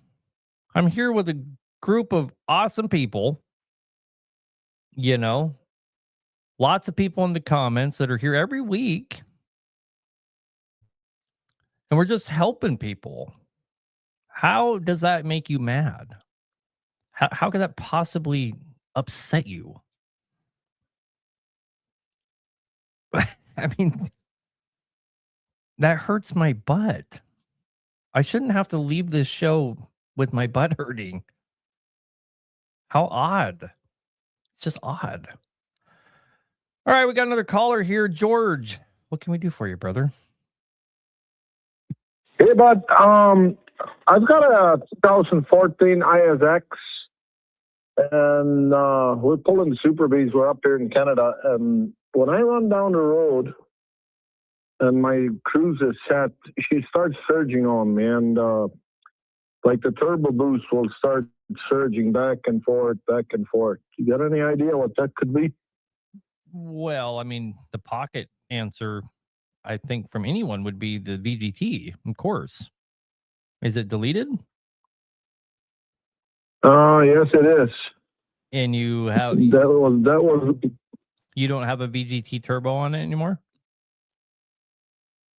Yes, we deleted it, but it's still got the VGT turbo on it. Right. So you have the correlating problem, man. Your boost is coming in and out, and it's surging. So your actuator is messed up, and it's just moving it in and out constantly. Oh, okay.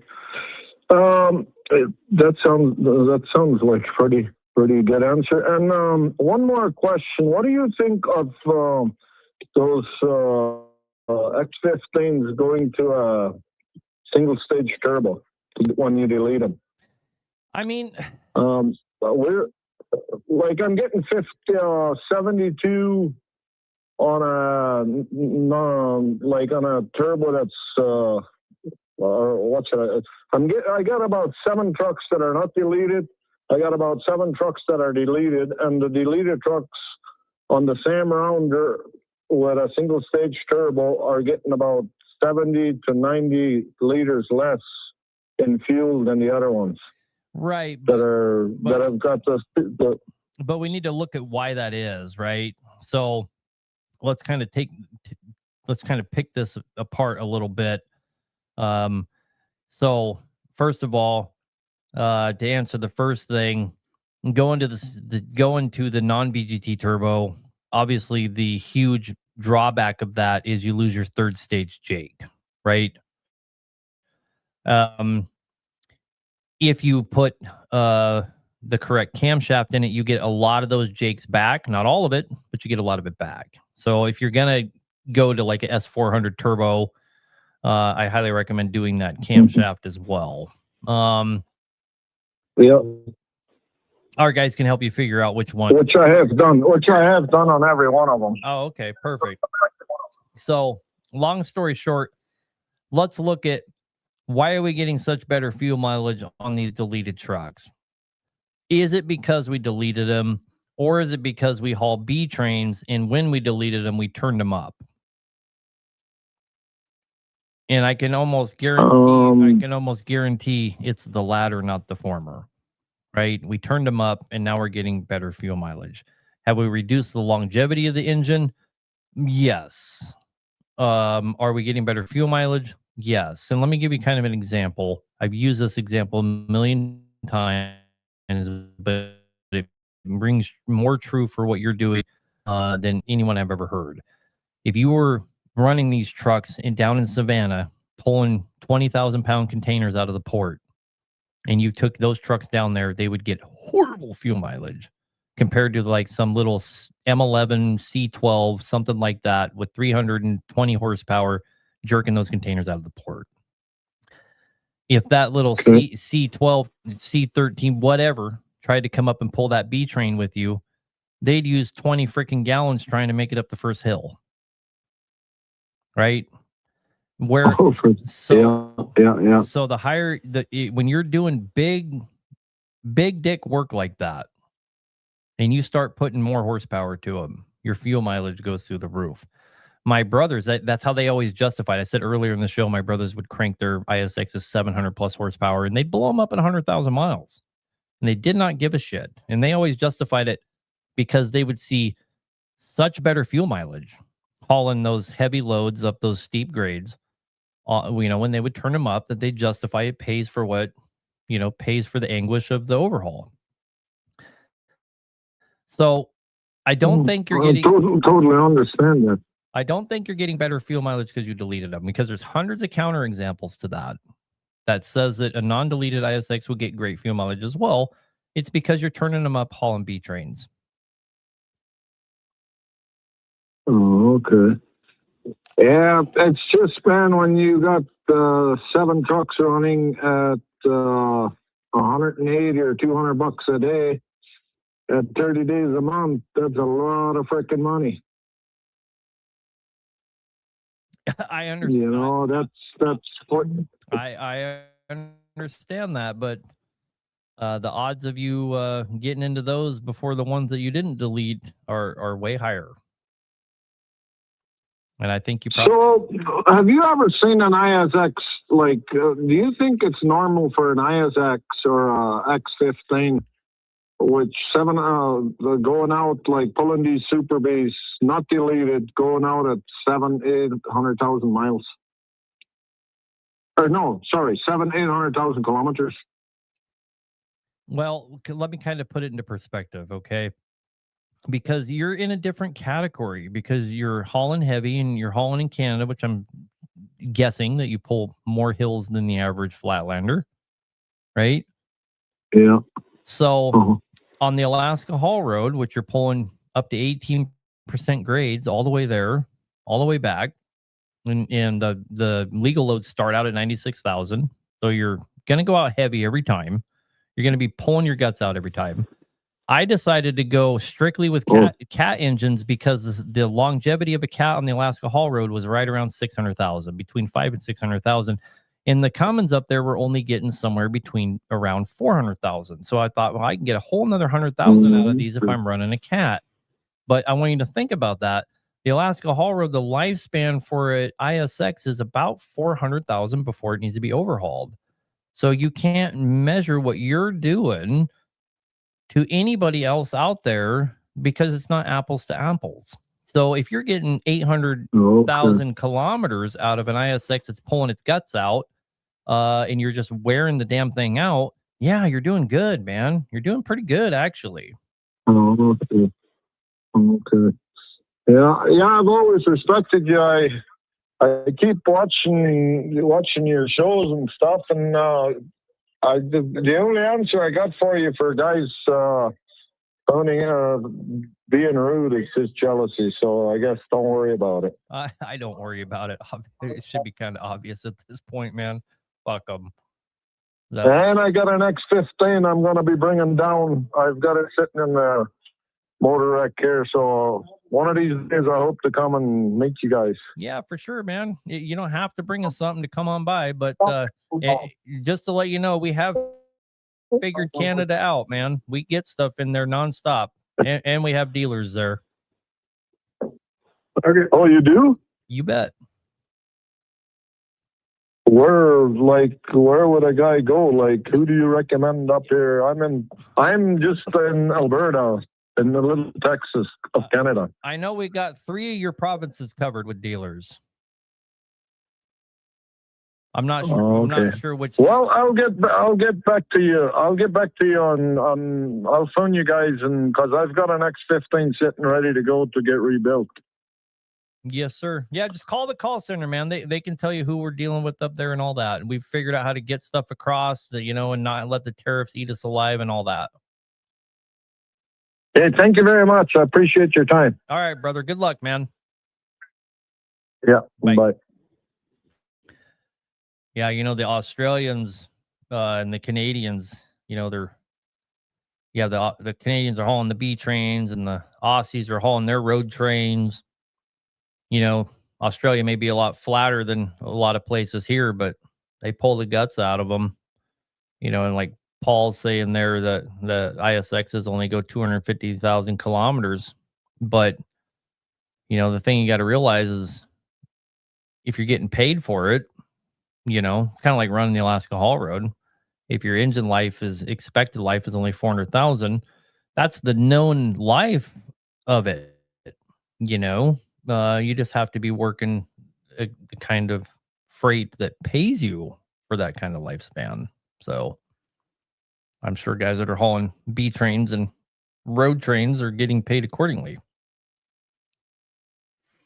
And the most common failure up in Alaska on those engines, because those guys are so much more in tune to their maintenance and stuff because it's everything, right, is they wear out.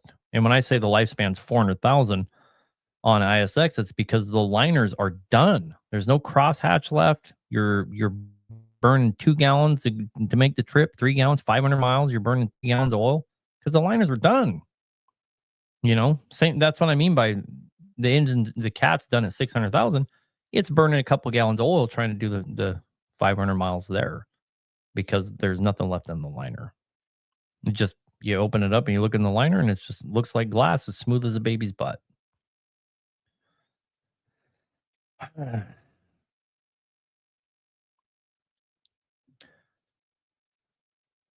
Oh, we got another caller. Hello. Hello, you're on the air, brother. What can we do for you?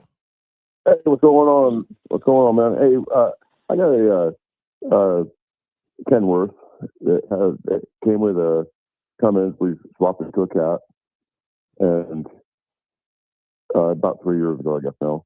And it's now developed a deal where it doesn't show oil pressure for the first 2 or 3 minutes that it's running on the factory gauge. I've installed a mechanical gauge where if I have oil pressure. Any ideas what would be causing that? So your mechanical gauge agrees that you don't build oil pressure for like 3 minutes? No. My mechanical gauge shows I have 80 pounds of pressure. Oh. But my factory gauge. Yeah, that gauge, that sensor is a diaphragm sensor. So the diaphragm's just wore out. Just change. I mean, have you changed the sensor? I've changed the sending unit. I've changed the gauge. I was wondering if it might be something in the computer that's going awry. Oh, I don't know, man. That's kind of a because hard. It'll sit there and ding at you for the first 2 or 3 minutes and no oil pressure, and then all of a sudden it'll just kick up to 80 pounds and be good until you shut the truck off again.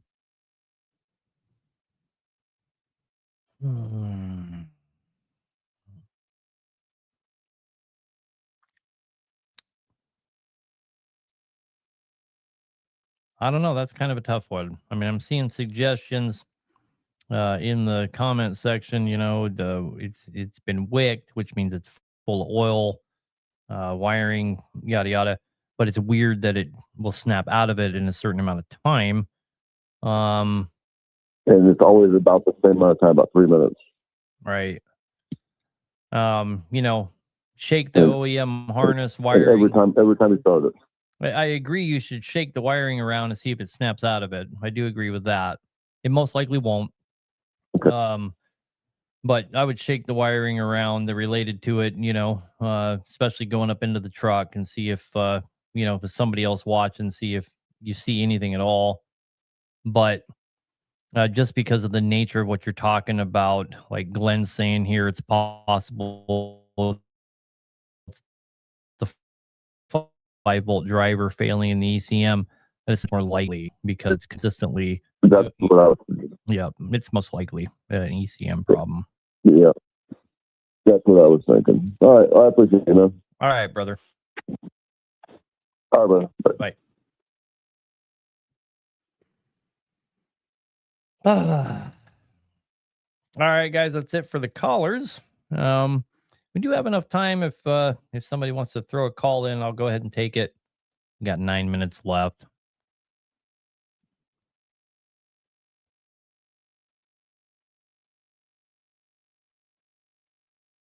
Have I seen studded engines have coolant coming through the threads leaking into the head on a C15? It doesn't matter if you have studs or not. That's a head gasket problem for sure. But no, I have not seen that outside of there being some kind of external reason. Certainly not because you have head studs, if that's the question.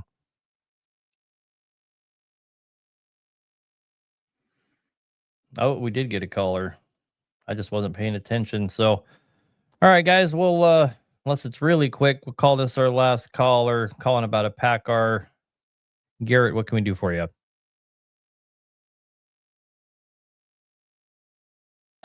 Looking at a single axle Peterbilt that has a MX-13 PACCAR in it, and I was just wanting to know what to look out for on those motors if you've had any experience with them. Yeah, we've had quite a bit of experience with them, man. Here's the thing you need to understand about a PACCAR. It is just like every other diesel engine. It just has a lot of shit hanging off the outside of it, right? Yeah. The biggest problem with the PACCARs, as I've explained, is really just all the external problems that you can have, and they just get expensive if they're problematic, But other than that, yes, sir. I mean, I had a PACCAR in my 2-ton that we ran for 5 years there in North Dakota, and I love the damn thing. And one of my best friends has a fleet of PACCARs, and he wouldn't get rid of them for the world, right? It's deleted, and a lot of people say that the emissions is what hurts them. Boy, I don't know. All the ones I've ever dealt with are not deleted. And all the ones that have been in my shop, and I'm just, I'm making a huge correlation here, but all the ones that have been in my shop that we've done repairs on were deleted. That doesn't mean that I don't want you to put correlation to causation. I'm just making an observation. Yes, sir. So, I mean, but to answer your question directly, just treat it like any other engine. Look it over and get her done. Yeah. Change the oil and take care of it. Yep. I would be scared to get into one that's been deleted. I'll just say it. I really would. Yeah. That's where we're at with it, but we were wanting to ask somebody that had worked on them a little bit more. Yeah. I would be scared of it. All right. Okay. All right, brother. Yes, sir. I appreciate you taking my call. Yes, sir. Have a good night. You too. Bye. Just my personal opinion. I'd be scared of it deleted. I mean, how did they get the Davy 4 software to do that delete? I don't know. It just would scare me. John, you're on the air, brother. What can we do for you? Hey, Aaron. Greeting from the Buckeye State. How are you this evening? Good, man. How about yourself? Great. Say, question about antifreeze. Your recommendations there. I know you don't like the old faithful green antifreeze. Wondered what you're recommending. Also, idle time on an engine. I have a problem with sitting around idling trucks, sitting in line for 3 hours, maybe sometimes with the air conditioner on and the heater. I don't want to get too hot and I don't want to get too cold. So, what's your feelings on idling trucks? Okay, I'll answer the first thing first. Not all coolants are created equal. But if we're leaving green out of it, they're all very adequate. Okay. So let's say you're going to run a good red coolant, extended life red coolant of some kind, 100,000 miles, you need to redo the additive package, which they sell, or you need to change the coolant and never worry about it again. If you want to get more life out of it, you go to a good oat coolant, which I've always preferred. Usually they're pink, by the way. Good oat coolant's going to go a lot longer than that, but even then, you're going to want to test it and then put additives in it, even if it's an oat coolant. So, really for the average guy, a good red coolant every 100,000 miles, just change it out. It's not that expensive. It's probably the best route to go. It's going to give you full spectrum protection. You're not going to have any cavitational erosion. And it's going to do the best all around job of, the cooling properties that it's meant to do. Now on to the second thing. There really is no such thing as it's running too hot. There's really only such thing as it's running too cold. As long as it's inside of the operating parameters, which is going to be at or under 218 degrees. If you're here's kind of your metric. Does the engine, when the engine fan comes on, cool itself down independently of you having to change the way that you're driving? If the answer to that is yes, then you don't have a problem. If you don't have a problem, then focus on keeping it as warm as possible and don't worry about keeping it cool. It wants to be above 180 degrees at all times. That's optimal. And the closer you have it to 200, the better. And the more times it goes up to 218 in cycles, the better off you are. That's the only time that you're burning carbon off from the engine. Okay. Thank you very much for your time. Enjoy your show and good luck to you. Have a good night, man. Thank you. Thanks. Bye-bye. All right, we got one more caller to end the show out with. Let's go ahead and Danny, what can we do for you, brother? Hey, Dan here. Okay, long-time listener, first-time caller. There we go. Recently retired from the military, decided to buy me a motor home. Now we're going to travel some. But it has a 2017 ISB 67 Cummins. 62,000 miles. Any suggestions out there? I see of these insane oil filters, fast fuel pumps. It just goes on and on and on. And so we've had it on the road. I get about 7 miles to the. Go ahead. Yeah, that's basically no miles on that thing. That thing's brand new with that kind of mileage. Right. Yes. If you're just asking what's the one thing I can do to extend the longevity of this engine as long as possible, the answer to that is you already said an oil bypass system. Okay. Hands down. I can do that. I can definitely look into that. Yeah, I looked at the fast system. It's like, oh man, everything. Like I said, retired military just recently. Now it's time to hit the road, and they don't give you a lot of money after retirement. That fast system is not going to contribute to the longevity of that engine in any way, shape, or form. Not at all. Right. And it's not a claim that they make Just either. keep changing it. Yeah. Well, I've read a few reviews and back and forth. All righty, sir. Well, I appreciate all your time. Yes, sir. Definitely will keep on listening to your chats. Thank you. Have a good night. Bye. Appreciate it. All right. You too, sir. Well, we managed to scoop up another caller. We got 1 minute left. do we dare? You're on the air. What can we do for you? So, my nephew, he's over in Aussie driving road trains. He's been doing it for a couple of years.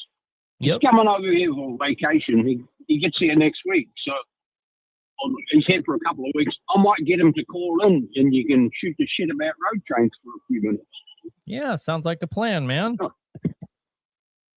Yeah, so he's kind of a shy guy, but he kind of likes it over there because he's out in the middle of nowhere with no one to annoy him. So, yeah, but he'd be able to hear it from the horse's mouth, as they say. Yeah, it'd be. There's a lot of people that are confused about road trains.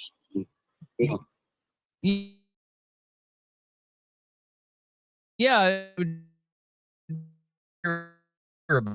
because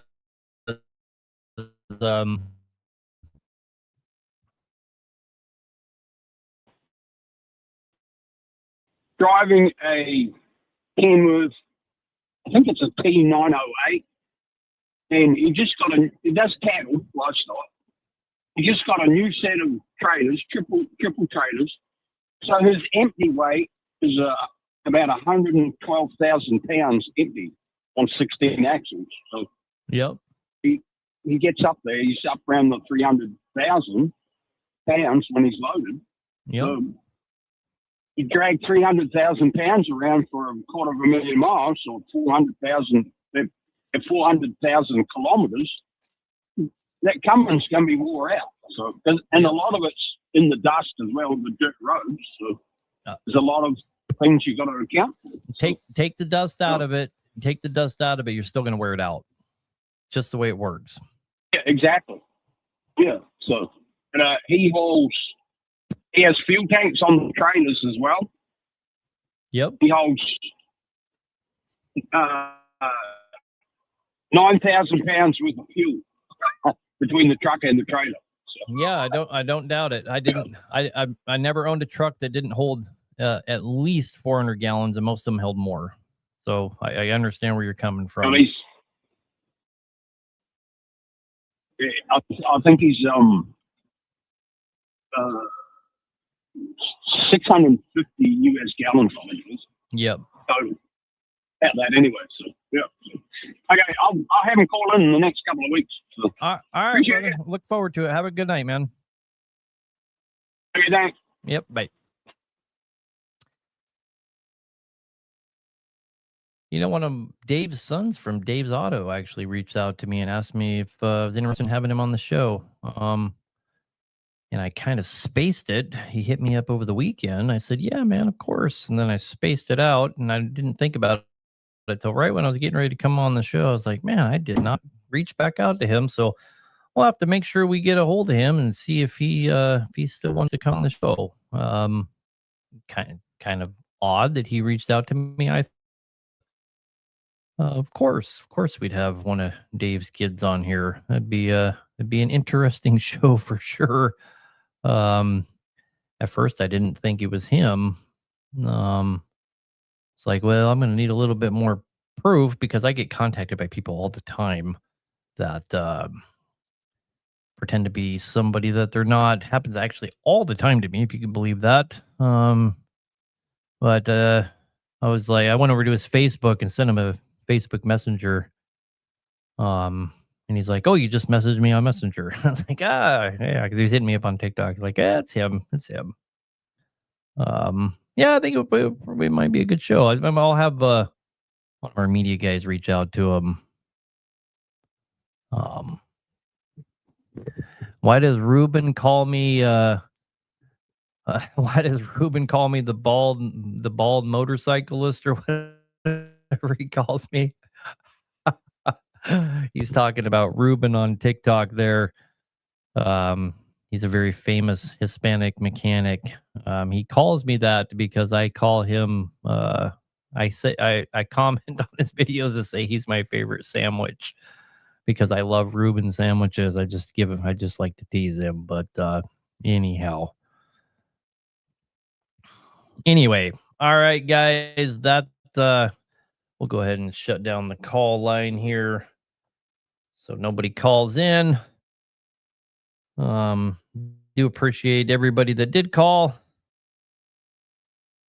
Where do I get my shirts? A lot of them I make them, to be honest with you. If you go look at the last video I posted today, those shirts are pretty extreme. I'm really pushing the envelope with those shirts in the last video I posted today, but little ironic story. I made those shirts and I ordered them from a shirt making place and they took my money, did everything. And then I got a notification that my order was canceled. They refused to make me those shirts. So I found another place, sent it all in, made the order, everything. They took my money, waited a couple of days. They canceled my order. They refused to make those shirts. I couldn't believe 2 places refused to make those shirts that Lee and I are wearing in my last video. 3rd place, send it all in. This one, they showed up. So, kind of a funny story. Anyway. But yeah, I don't make all of them. I'll usually, an idea will pop in my head. I'll put it into Amazon or wherever, see if I can just find it. Somebody's already thought of that and I'll buy it. If nobody's thought of it before me and already making it into a shirt, then I have a website that I use and I make them. I probably make about 1/3 of them. It's not quite half of them. But anyway.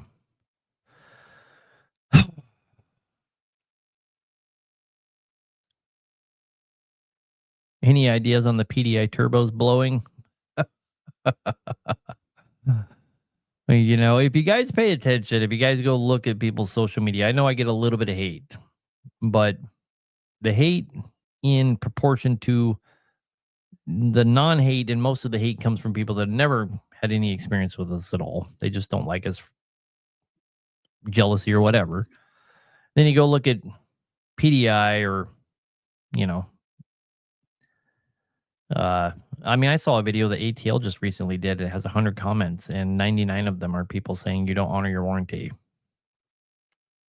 You go look at PDI's videos. You guys shit on me. You guys shit on me. You guys shit on me. If you guys pay attention, social media is a double-edged sword. It's a place where you can go and do lots of marketing, as you guys have seen me do. But if you guys pay attention, it's a double-edged sword. Look in the comment sections. People, some of these companies get tore apart. I'm surprised they stay on social media. And that's one of them. The problem with PDI isn't whether your turbo will blow up. The problem is how bad they'll shit on you when it does. But anyhow, not all turbo failures are a warrantable item. They're just not. So there is that. You need to consider that. So, but if 100% of turbos are not being warranted, nobody has a product that good. I don't. Right? Let me be the first guy to say I don't have 100% products because it's just not a thing. It's not a thing. But, you have to meet people in the middle. You look at a failure, which I'm analyzing failures all the time, of course. Yes, we are going to drop a website at some point here. We have people working on it, but when you're looking at a turbo failure, it pretty much goes like this. Did the turbine fins get ruined? Yes, they did. Is the rest of the turbo fine? Yes, it is. Okay, well, debris was introduced. That's not a turbo failure. Is the compressor wheel destroyed? Yeah, it's ate up. What's the rest of the turbo look like? It looks great. Okay, that's an external factor.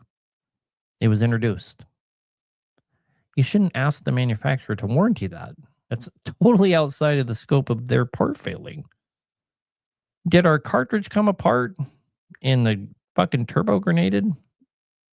Yeah, we had a fucking turbo problem. We need to send you a new turbo. What's the other way? Okay, I'm pulling oil through my intake. Well, we're getting well past the turbo seal. Well, that can only happen from a pressure problem. So we need to be looking at our air to air. We need to be looking at our boots, so on and so forth. So there's just a right way to go about doing a warranty.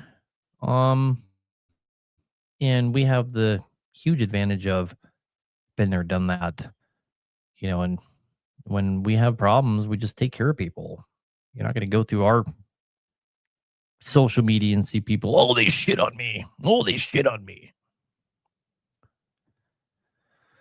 So, discussing turbo failures and warranties. You want me to share my experience? I kind of just did, really. I just did. You have a product, it's a hide and seek 10 millimeter. Oh, anyway. All right, guys, I probably better call it a night. Love you long time. Appreciate y'all coming. I appreciate all the guys in the comment section helping out, like always. I don't think I've had a show where I didn't just grope looking at the comment sections, hoping somebody would help me out. It's just the nature of it. I can't possibly know everything. And there's enough good mechanics in here that between all of us, we just seem to kind of help everybody out. It's pretty rare that somebody calls into this show and we just kind of scoot them out of here because we can't help them. At least we've given them some direction to go between all of us. So much appreciated. My vision for this show, from the beginning was to bring people together, where I wasn't doing it by myself, and it's taken on that nature all by itself. And that's because of you guys. So appreciate it. Love you guys a long time. See you next week. Hope you're all here. Thanks again. Have a good night.